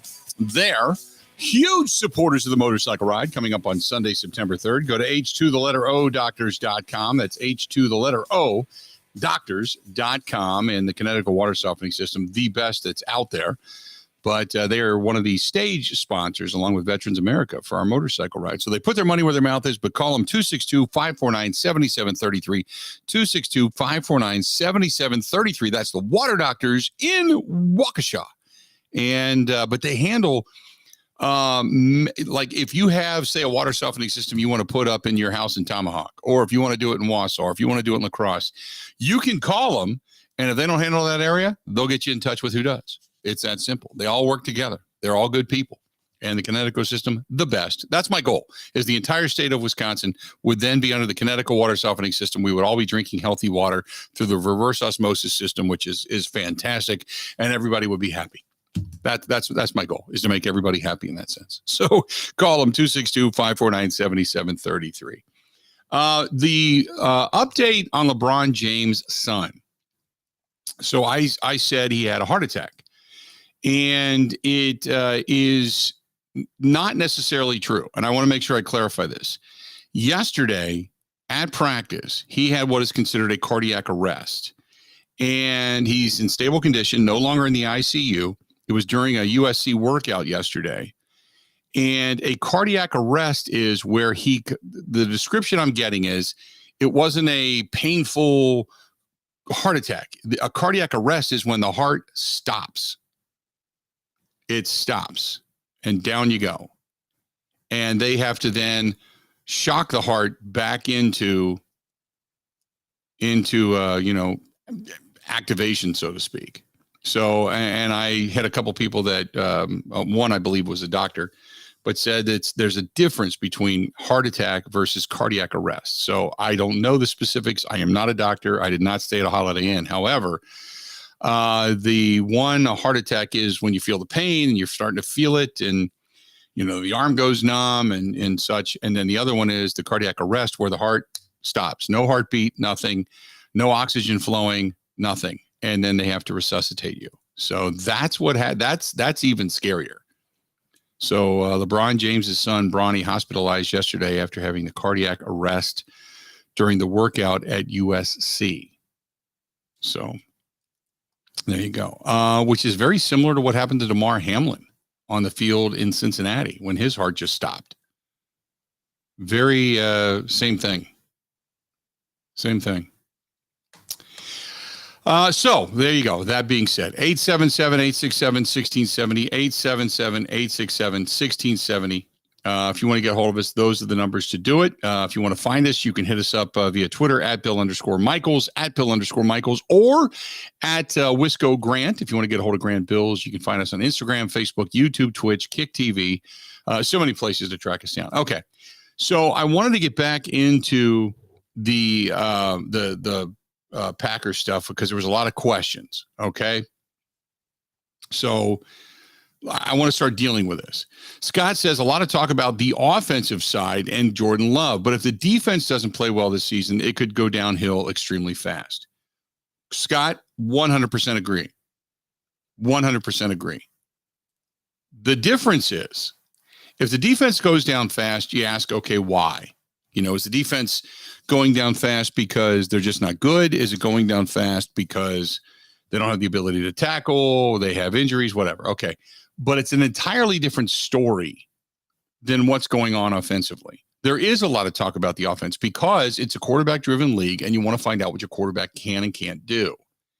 So is the defense and are they playing stellar, but they're being put in bad positions because of turnovers from your quarterback? Is the defense giving it up because they just stink?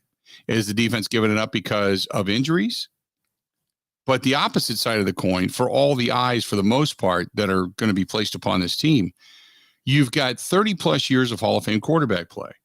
What you're looking for is a quarterback that has the capability, not Hall of Fame capability, but just capability to take the reins and begin to lead this team. Even if it's not to a lot of wins, at least it would be strong offensive possessions and drives. That's what you're looking for. That's when you hear Gutekunst talk, Mark Murphy talk, Matt LaFleur talk. They're talking about learning and consistency and recognizing packages and concepts, getting better at that on the daily. That's what you're looking for out of the quarterback position. The rest of it, I agree with you. If the defense plays crap and the offense is stagnant and doesn't move the ball real well, then yeah, it could be a long, long season. It's interesting because we get emails earlier today that says, what do you think the chances are they're going to surprise people? Looking for optimism. And then there's others that say, boy, defense, this is going to be a long season. There's not a lot of in between. There's really not. I think most people are looking at that as either a massive, oh my God, can you believe that they won 10, 11, 12 games and they're in the postseason, or boy, this sucks.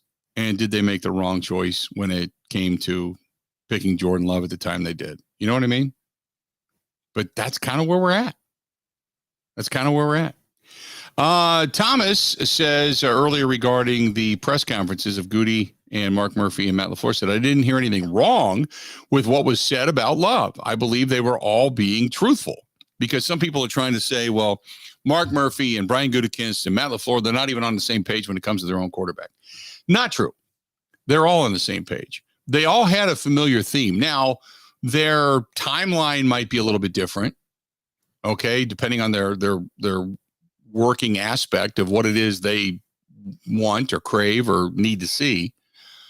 But they all are of the ilk of, we got to wait and see. We're going to know.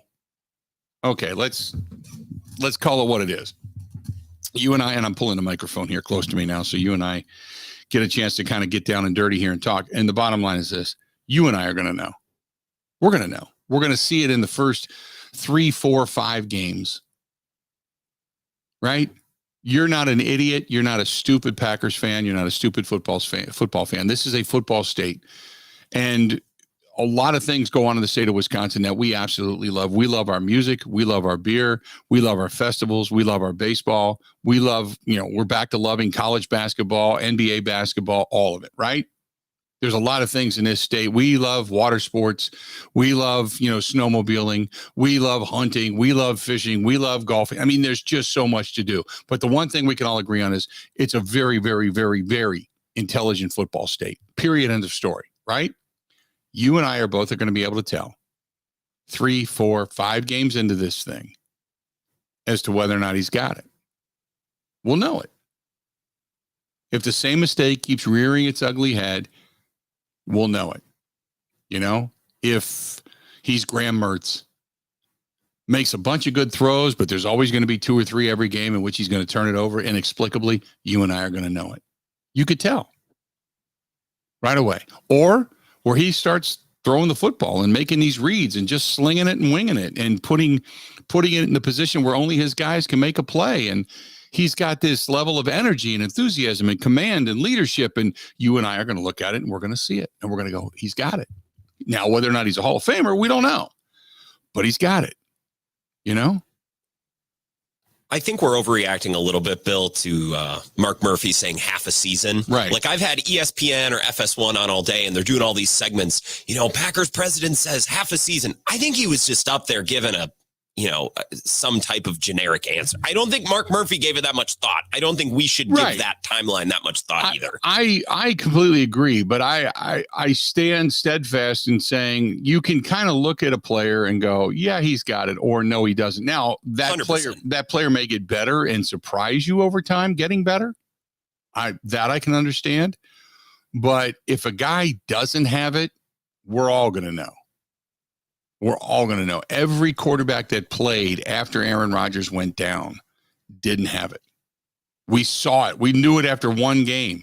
They were running through everybody, the Seneca Wallaces of the world and all the different backup quarterbacks that Mike McCarthy and his quarterback camp was supposed to create something out of nothing, and it just nothing materialized to be able to operate the offense.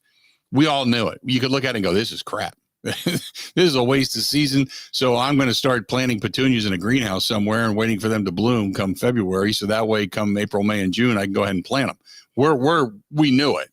So I think while we won't know, let's say Jordan Love, we look at him and he has the first 4, 5, 6 games are really good and they're impressive. Say he's got 10 touchdowns and 2 picks. And a good completion percentage, command of the huddle, we're going to say, okay, he's good. He's better than maybe we thought he would be at this point in time. Now the question becomes, how good can he get? Where's his ceiling?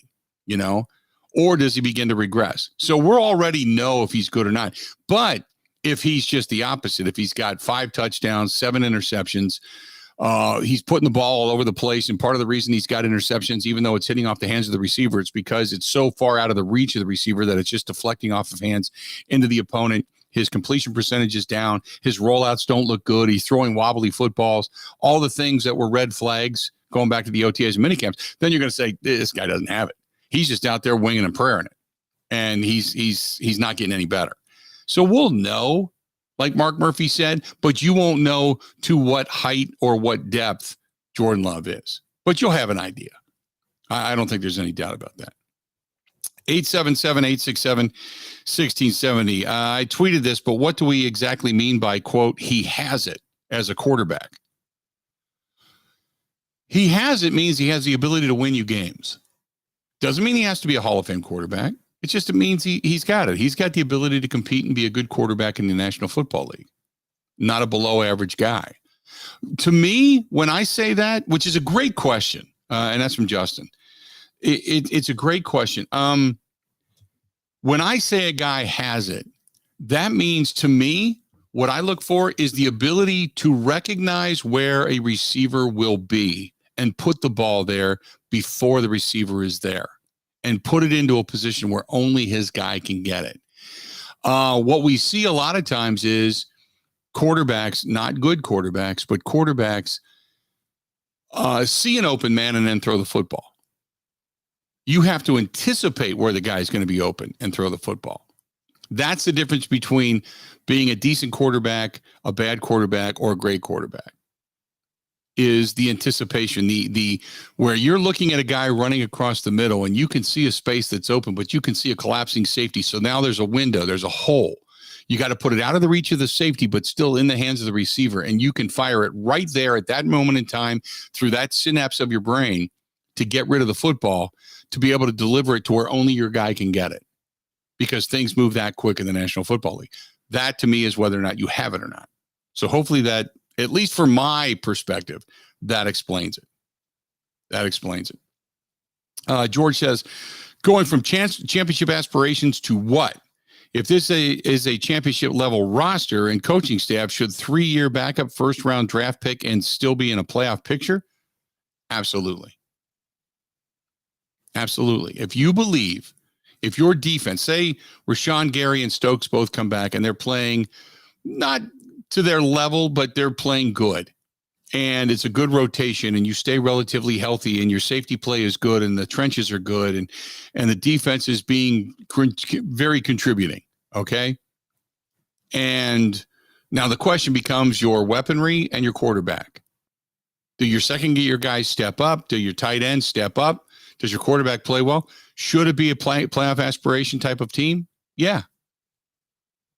If all that happens. You know? Now, if you've got a questionable defense and guys that have come back from injury aren't playing well and they're still trying to get reacclimated after their severe injuries, and your second-year guys really haven't stepped up and you're a little bit, then, there's so many circumstances to it. Chuck says so many people seem to think that Love needs to continue the 30-year Hall of Fame quarterback play in Green Bay. I think that it's actually and totally unfair. It puts too much pressure on him because people want him to perform like 4 and 12 both did, when the sheer odds of that happening are very slim.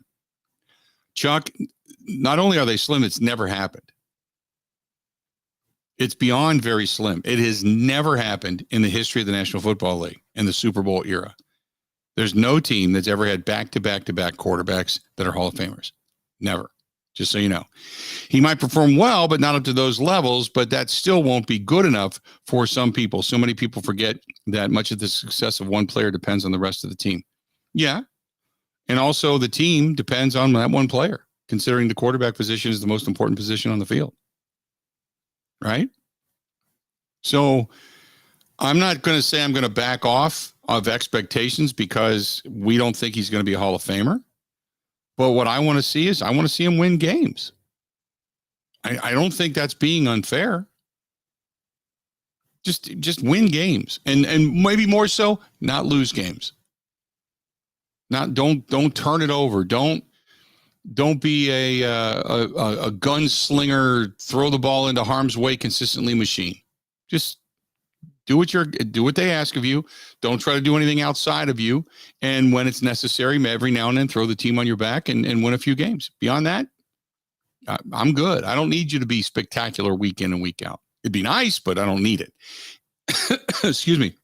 877-867-1670, 877-867-1670. If you want to find us, please feel free. Go ahead and do so. This portion of the program brought to you by our friends at The Nice Ash, theniceash.com, theniceash.com, 323 West Main Street, downtown Waukesha. Entertainment Thursday, Friday, Saturday. Plus, they've got great bourbons and whiskeys and a huge walk-in humidor, a great selection of cigars. They've got hookahs there as well, and it's a terrific place to just go and watch a game and relax. That's our friends at theniceash.com. Ready? This is the Bill Michaels Show on the Wisconsin Sports Zone Radio Network. Welcome to Pella. Hi. It's come to my attention. I need new windows. You do? Hey, sweetie, what's this? My art project? Honey, it's rotten. We need to toss it. Then why do we have to keep our rotten windows, Dad? Well, you came to the right place. Pell has a limited lifetime warranty on our wood windows, so this doesn't happen again. Thank you. Visit PellaWI.com today.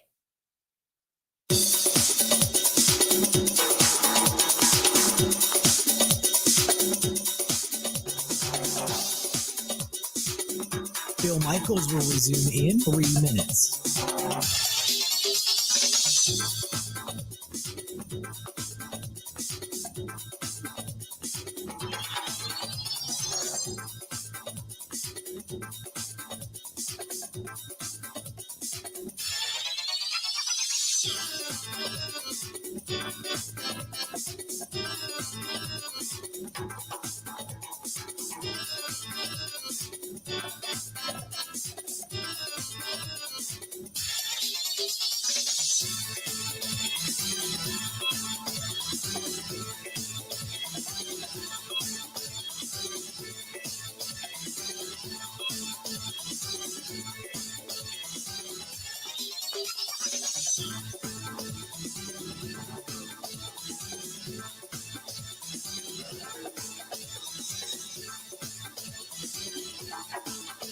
Bill Michaels will resume in 2 minutes.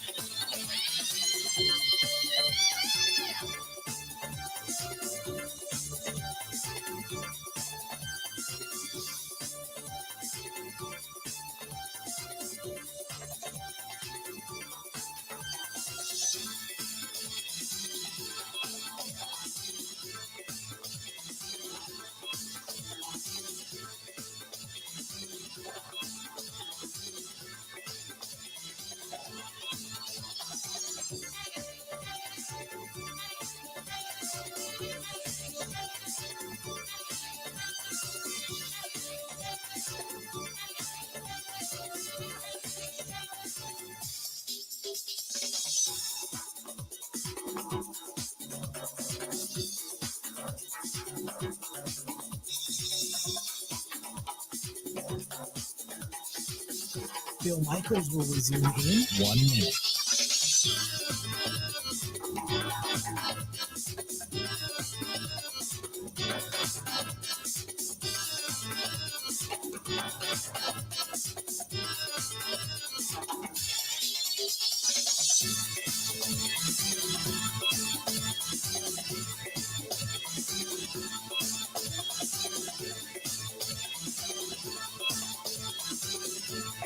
Bill Michaels will resume in 30 seconds.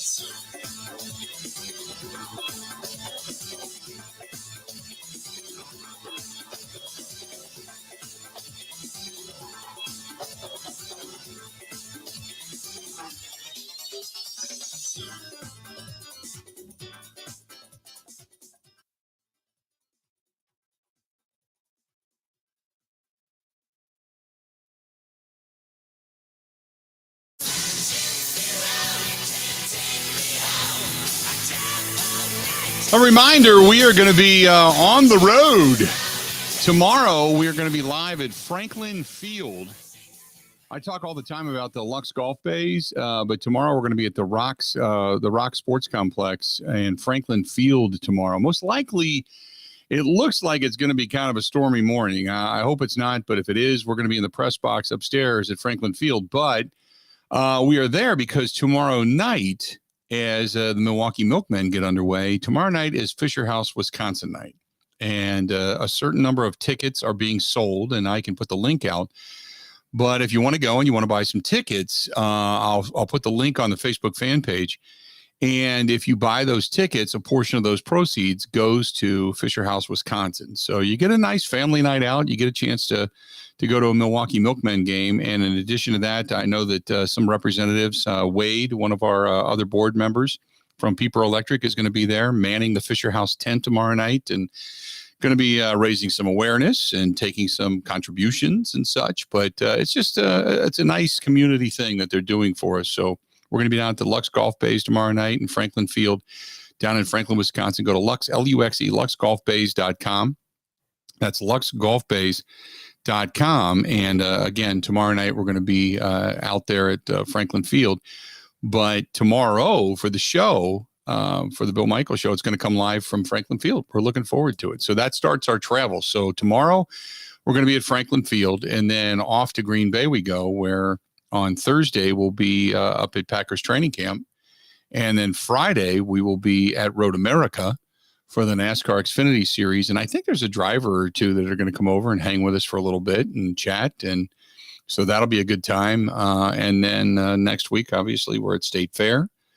We'll be at the opening of the Wisconsin State Fair inside the Goose Island Ale House and the Budweiser Pavilion. We'll be there for that. And then off to Sturgis, South Dakota for 10 days and back home. And so it's kind of a whirlwind beginning, kind of our last week of July, first week of August, and getting out and about. So it should be a good time. 877-867-1670, 877-867-1670. And we got, hey, by the way, don't forget, coming up at the end of the program today, we got What Did We Miss as well. So we're going to get into that. Our buddy Grant Bills is going to fire off some stuff at us. So we got. I don't want to spoil it, but there's an NFL story today. It's been public for a couple of hours, and I still think it's fake. I don't think it's real. It's so bizarre, and I'm excited to talk about it coming up. I can't wait to get into that. It's not the Saquon Barkley deal, because that's real. He agreed to that. No, the Saquon deal is real, right? And very underwhelming. It's like, oh, well, he could have made $10 million on the tag, so he signs an $11 million deal instead. It's very that's bizarre, but that's understandable. That's real. This other thing that happened in the NFL, I still don't. I think it's fake. Honestly, I don't think it's real. Saquon Barkley, by the way, agreed to a 1-year deal worth up to $11 million, and so he's at least going to make a little bit more money this year, but that's about the extent of it. Nothing much more than that. But like I said, so that's just one of the headlines today. The big news really comes out of the Big Ten, and you heard Zach Heilprin at the top of the hour state that Michigan is picked to win the Big Ten, and now you got Harbaugh, who is Harbaugh, the athletic department of Michigan, and the NCAA. They're negotiating a 4-game suspension for the head coach because of conduct or contact with recruits when you're not supposed to be. So he's in some hot water over there.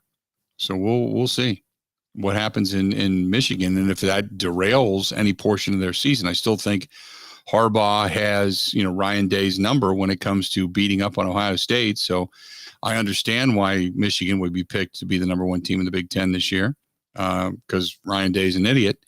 But that being said, we'll see if that ends up derailing this season for them in any way, shape, or form. And the one thing about it, and I get it, because some people brought it up, basically saying, look at Michigan's schedule, and the first 4 games, really no big deal. So if he misses the first 4 games, pretty much you could just roll the helmets out there and the team's going to win at least 3 of them. So we'll see. But it really doesn't take him out of much Big Ten action, so to speak. The first 4 games don't. If you really want to make something like that significant, then you would say go 6 games into the season, and then it would start to deem, viable, so to speak. But anyway, 877-867-1670. You can find us again, 877-867-1670. If you want to hit us up, feel free to go ahead and do so. This one's from George, who says, so what you're saying is he's not really ready to take over when coach says he has complete command of the offense? No, that means he knows what the offense is. Having command of it, you're taking it in too literal a sense. It's on one hand, if you have command of it, that means you have knowledge of it. Okay, you understand it, you get it. It's the physical ability to execute it is a different story. It's like when he talks about, we have to see how he reads and reacts under different concepts. Different concepts meaning different defensive coordinators that are scheming for you, stuff you may not even have seen yet. So that's kind of what they're talking about.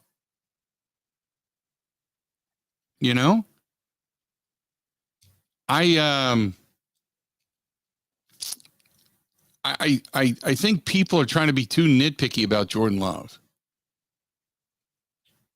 To be honest with you, don't you, Grant? I feel like, well, I think when he has command of the offense, I think of it this way. I think of it as, when you take driver's ed and you got to do the classroom stuff. Mm-hmm. I think Jordan Love has sat in the classroom and watched all the videos and done all the homework, and he's got as much of a grasp on being a starting quarterback as he can have without actually starting a game. Now it's time for him to get behind the wheel, and you only learn by getting behind the wheel, and he'll make mistakes, but he's learned as much as he can without actually playing. It's a great analogy. It's like when you get behind the wheel, it's great and easy to drive on an open road on a sunny day, but now put a bunch of twists and turns in there and either snow or rain or puddling or 10 people in the car with you.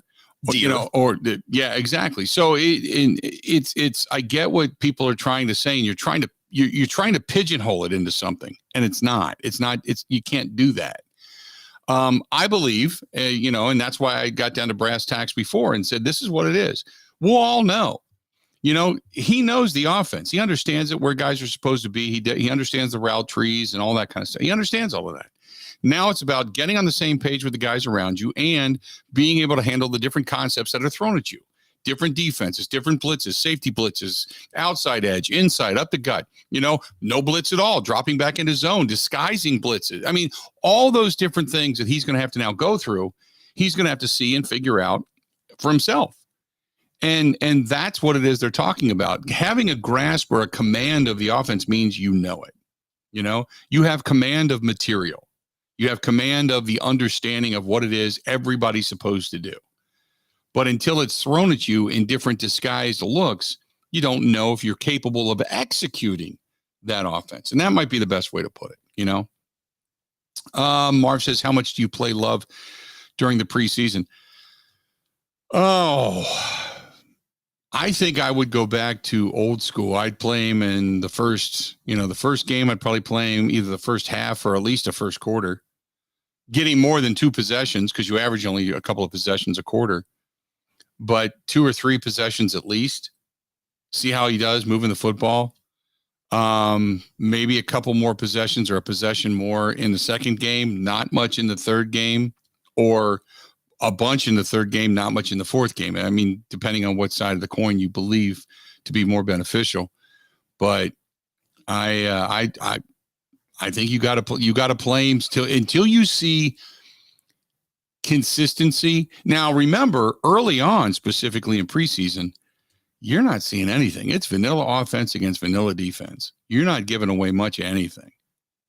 And I think all you're trying to do is see if he recognizes where guys are breaking free, guys are getting open, windows of opportunity, and things like that. All that stuff that I've been talking about. I think that's kind of what you're looking for. But Matt LaFleur's answer, while being cliche, is true. It's going to just depend. You're going to have a feel for the game. Did he go out and have 2 bad series? And now even though you're only going to play him 2 series, do you want him to get a good series under his belt? Probably. So you go out and you run him out there for the 3rd series. And if the 3rd series is bad, you pull him and you say, dude, what are you doing? You're not getting it, and you get back to the drawing board. Or if you put him back out there and you say, okay, this is what we're looking for, and he gets it, and then he builds confidence. I think it's just you'll have a feel for what it is he needs to do and what he needs to accomplish. Brandon says, I don't care what he does as long as he's better than the Dallas Cowboys quarterback.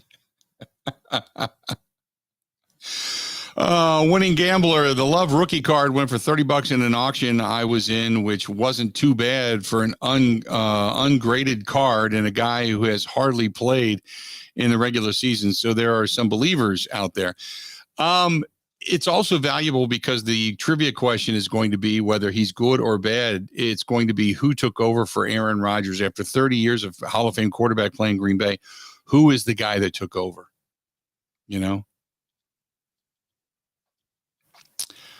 Skinny from Madison says, now to the other side of the coin, how many preseason games does Aaron Rodgers play? I bet you he plays more this year than he has in the past, with trying to get reacclimated, trying to be that, quote, leader. And then what's really going to be funny is you're going to hear him say, this is all vital. This is all great stuff. This is all vital stuff to getting to know guys and getting on the same page. You know what I'm saying?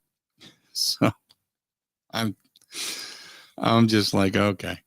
Every time he talks, I'm just kind of giggling. By the way, speaking of that, Mike Clemens is either going to join us tomorrow or on Thursday, because Mike's got some stuff he still wants to talk about regarding some of the things that Rogers had to say. So we're going to get into that as well. But I got Mike on the horn right now. He's got some stuff he wants to tell us. Let's do that. Let's do this. Yeah. We'll take a quick break. We'll come back. We got our own Mike Clemens, who's listening at all moments of all time. Mike could just be tunneling into the station. He's like a mole. He's everywhere. Let's do this. We'll take a quick break, come back. Mike Clemens is about to join us. Stay tuned. More of the Bill Michaels Show coming up next. This is the Bill Michaels Show on the Wisconsin Sports Zone Radio Network.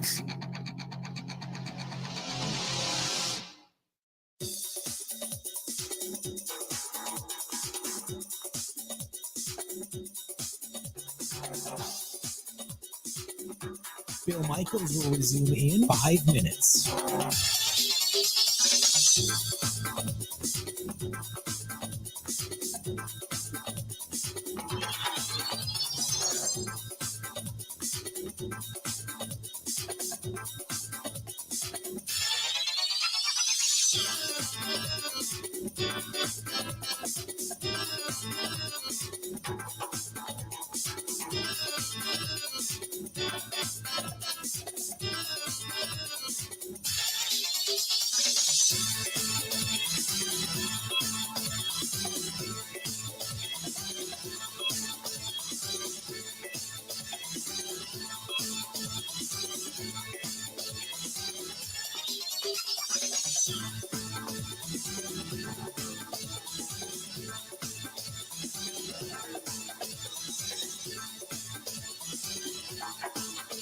Bill Michaels will resume in 4 minutes.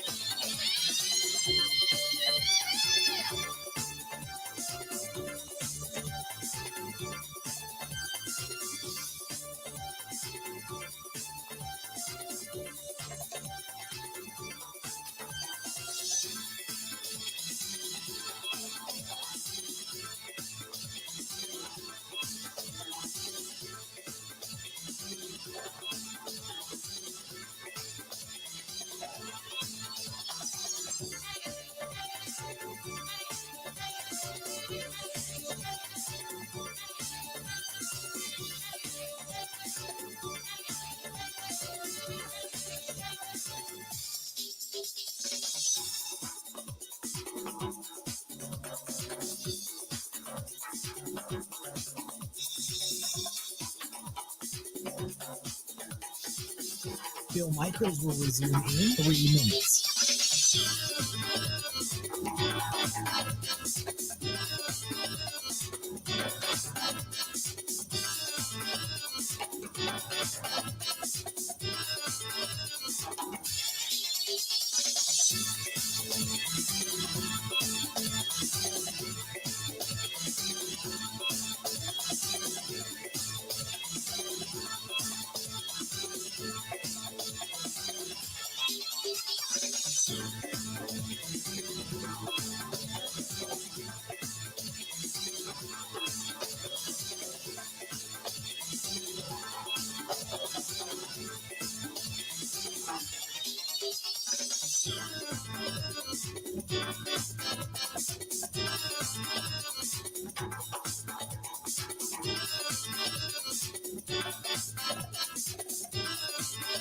Bill Michaels will resume in 2 minutes.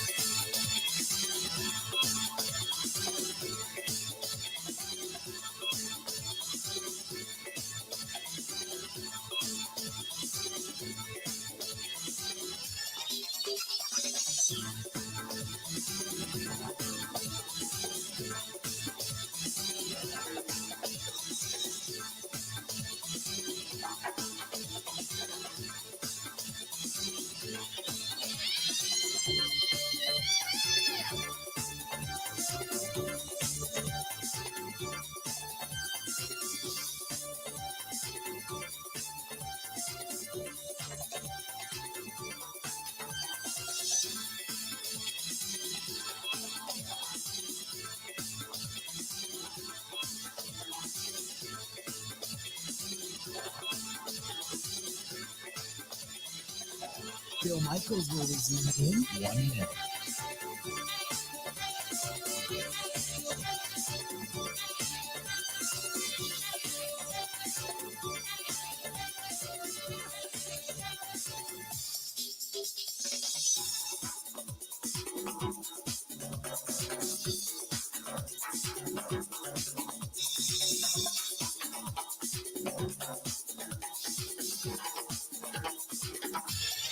Bill Michaels will resume in 30 seconds.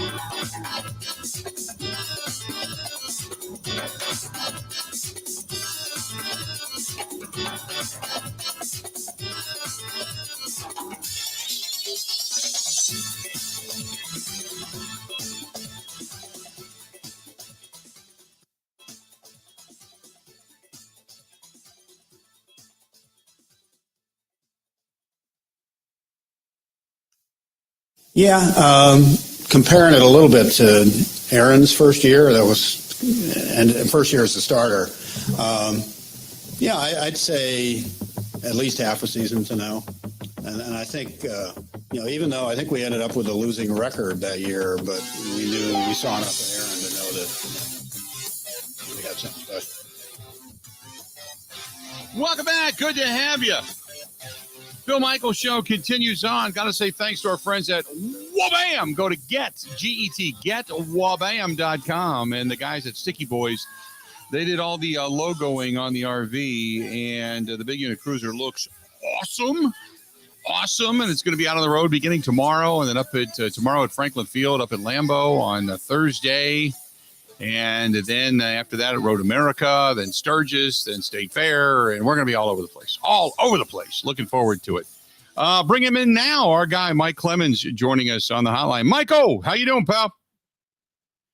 Pretty good. Yeah. You've got 8 weeks to prove us that you can do a radio show, or 8 weeks to see if you can build a list of sales clients and sponsors, or 8 weeks to show us your stuff on the streets, or 8 weeks to tell us if you can get through your job at the assembly line. Yeah, we'll give you 8 weeks. Sure.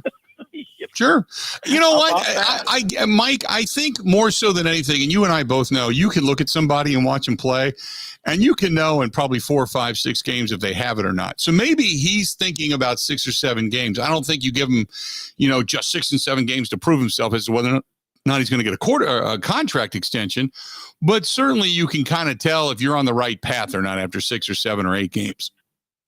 That's right. I mean, if you've been around football for 45 years, like Mark Murphy, yeah, you can pretty much tell. And I think you can also tell if your coach can manage a game. Mm-hmm. But I want to play something for you here that's kind of interesting, because now I have not really been on social media the last couple hours. We've been getting around the construction going on here. They're still picking up cranes and dirt and trucks and stuff with they're always building something here, putting up these new scoreboards and stuff. There's no buzz on the Packers today, right? I mean, mm-hmm. And it's not like you got to have your quarterback, show up looking like he's Nicolas Cage in some movie, right? But every other team in the NFL seems to have this exciting rollout to camp. And here's something that Mark Murphy was talking about. Oh, we don't want Hard Knocks or that kind of media attention here in Green Bay. Listen to this. And of course, Hard Knocks has been very popular for a number of years. We're proud that we have never been on Hard Knocks, because as long as you make the playoffs, you can get out of watching Hard Knocks. But, by the way, the New York Jets will be on Hard Knocks this year, so that will be must-see TV. I think we have 8 former Packers on the Jets. Yesterday, Mark joked that if you want to see the Packers on Hard Knocks, then watch the show with the Jets, because they've got 8 of them. Well, what's going on there? When have you seen that many people go from one team to another in the same time frame? That's probably not a question for me. I may have lived a little of that, but in the past, but that's not really a question for me. But they got a good team, and I think it'll be interesting to watch. That's for sure. I did laugh when he said that, because it's basically kind of catching some of the Packers or former Packers on Hard Knocks. But Mike, I don't know whether it's the talk about Aaron Rodgers and the Jets being on Hard Knocks, or all the talk about the ancillary stuff that is the new facility, that offices have moved and and coaches are accessible. It seems to be a real buzz right now up in Green Bay. Yeah. And one of the things that Gutekunst was also, though, was asked about the NFC North right now. Mm-hmm. You know, you've got, Dan Campbell is 4-0 against Matt LaFleur. Hello. Mm-hmm. Including ending your season, you know, when you were at home and you thought you were going to get into the playoffs after getting that run going finally in December. Aaron Rodgers' last pass is a Packer, an interception. The Vikings, they had a pretty good season. By the way, that Kirk Cousins coverage of him and Mahomes on that show Quarterback, if anybody's got a chance to see that on Netflix, that's an outstanding series. Yeah. A lot of behind-the-scenes stuff that you haven't seen in Hard Knocks. So Gutekunst was asked, so what do you think about the NFC North right now? Well, that's a good question. I mean, nobody's had a first practice yet. You know what I mean? So, and every year is a different year. There's the whole league. The whole division is pretty talented. Obviously, Minnesota kind of sits on top of that.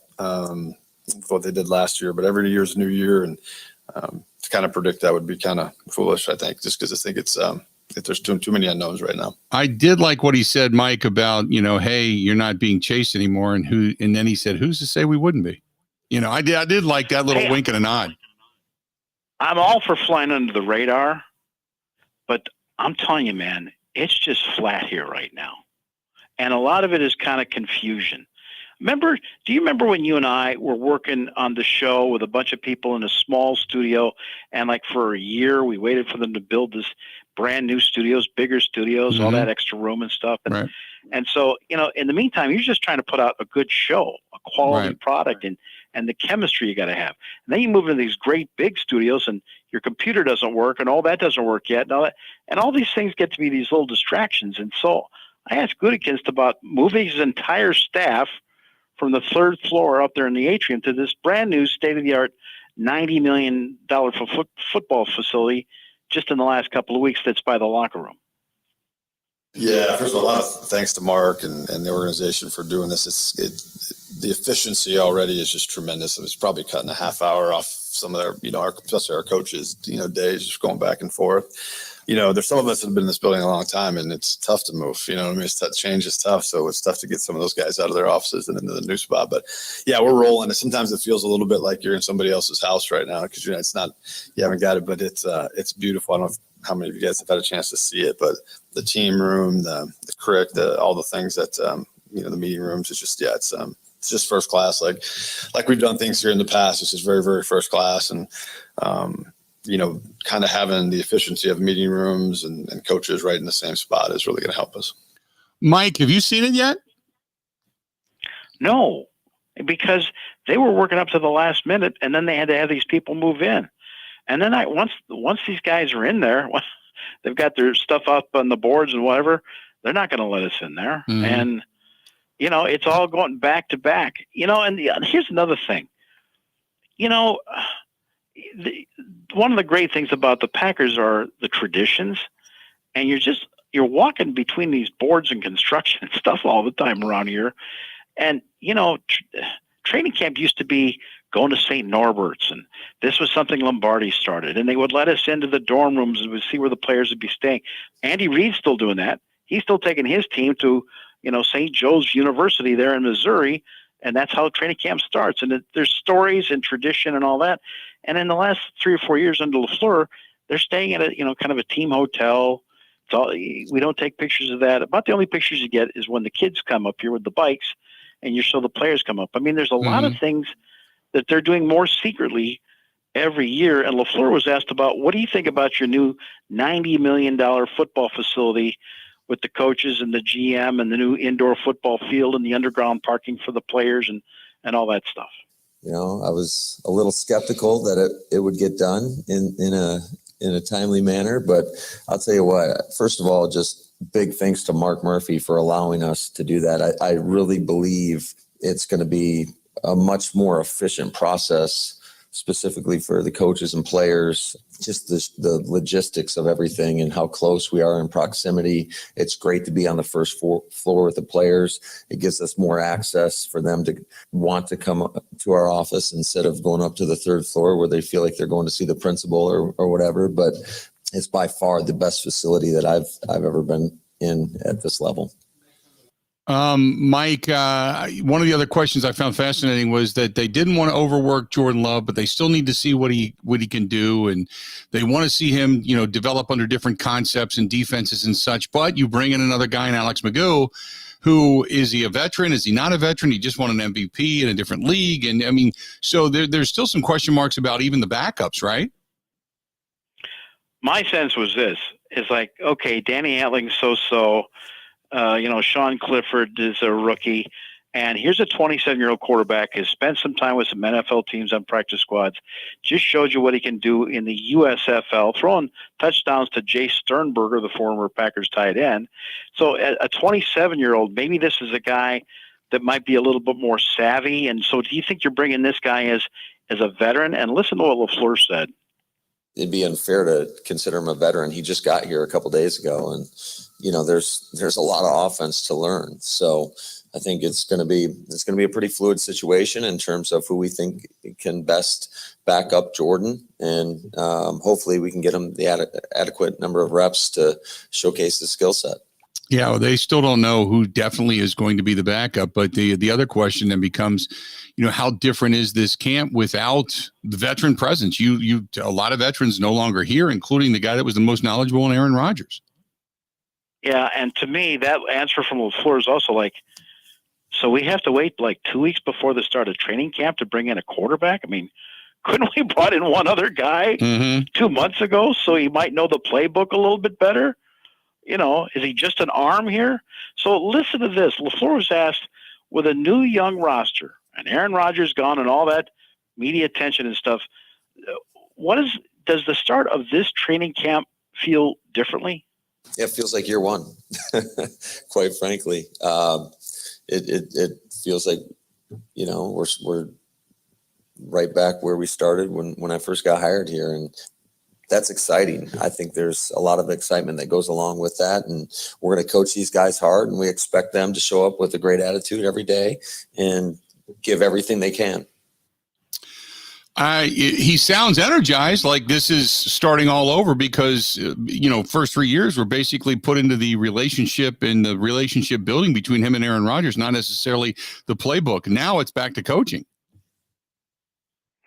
I know, but it still feels an awful lot like, well, okay, we're now hunters, not the hunted. Mm-hmm. We're starting from – he's been here 5 years, and he feels like he's starting from ground zero. I think that's interesting. If you want to take a break, I also had some interesting stuff that he said about Jordan Love that I want you to hear today, too. Yeah, let's do this. We're going to go ahead and take a quick break. We'll come back. We'll wrap things up with Mike Clemens coming up next on the Bill Michaels Show. Stay tuned. We'll be right back. Covering Wisconsin sports like a blanket. This is the Bill Michaels Show on the Wisconsin Sports Zone Radio Network. Welcome to Pella. Hi, it's come to my attention. I need new windows. You do? Hey, sweetie, what's this? My art project? Honey, it's rotten. We need to toss it. Then why do we have to keep our rotten windows, Dad? Well, you came to the right place. Pella has a limited lifetime warranty on our wood windows, so this doesn't happen again. Thank you. Visit PellaWI.com today.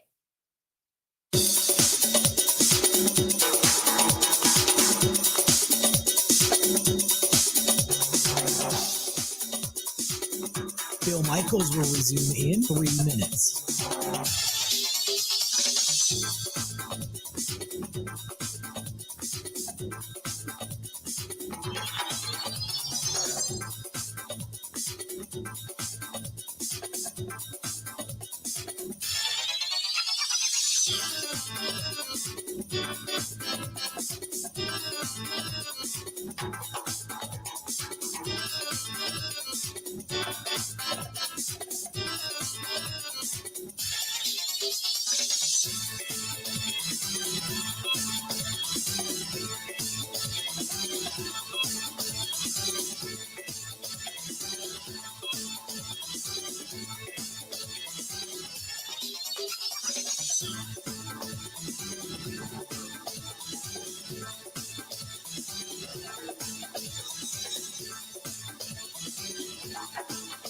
Bill Michaels will resume in 2 minutes.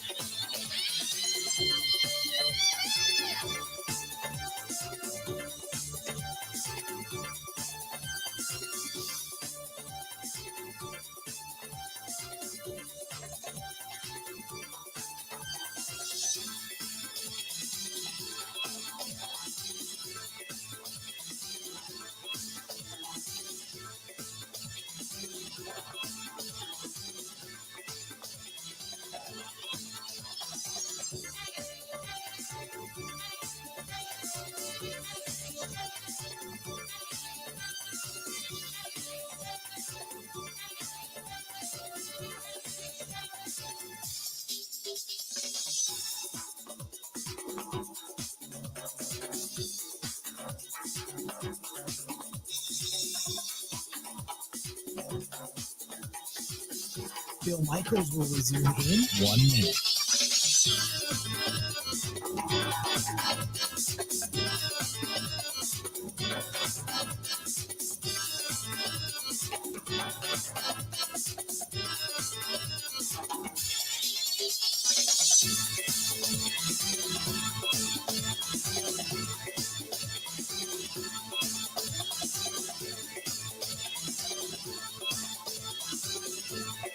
Bill Michaels will resume in 30 seconds.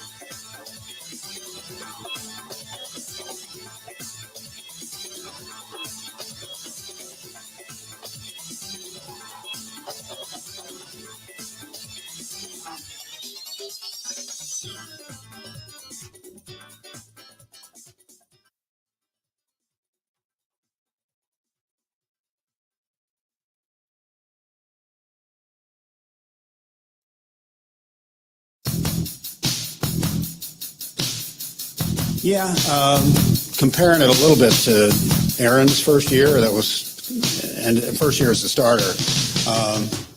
I'd say at least half a season to know. And I think, even though I think we ended up with a losing record that year, but we saw enough of Aaron to know that, we had something special. Mark Murphy talking to the media yesterday about, knowing about the time you can kind of figure it out with your quarterback. Mike Clemens joining us on the line from Green Bay. So, Mike, Mark Murphy, I don't think he was giving a hard and fast determination after 7 games. You know whether or not you get a good quarterback, but at least you'll have a semblance of an idea. The litmus test will at least be there. Right. There was one cheap sports website that claimed that Mark Murphy was laying down a strict deadline for Jordan Love to perform, or else.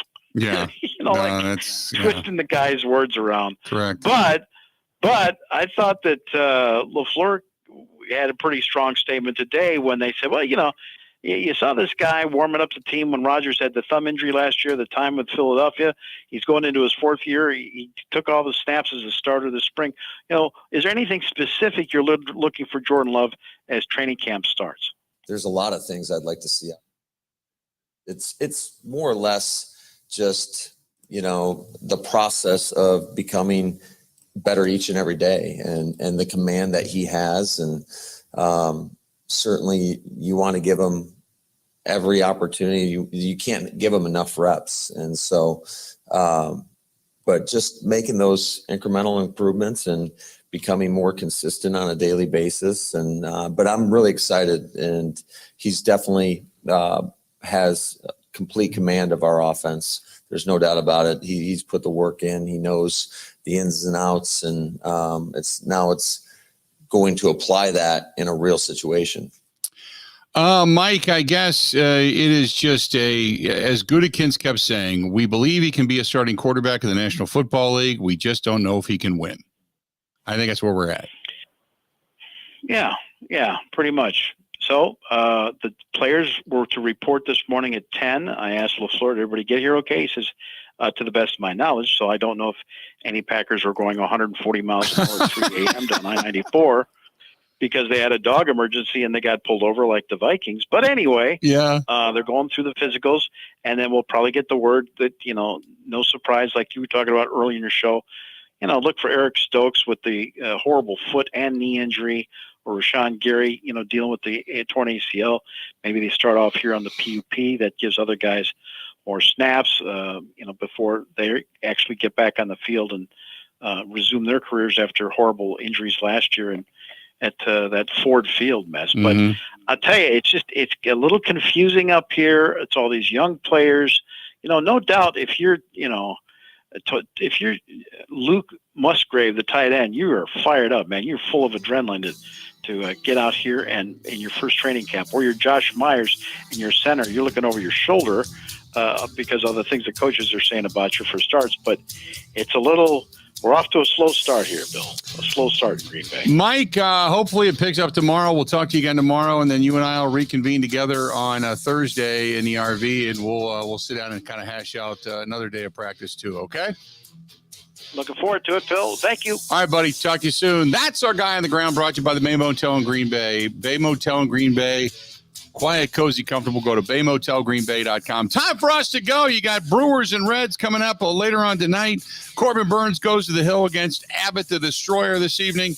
Hopefully it's a good outcome. Time for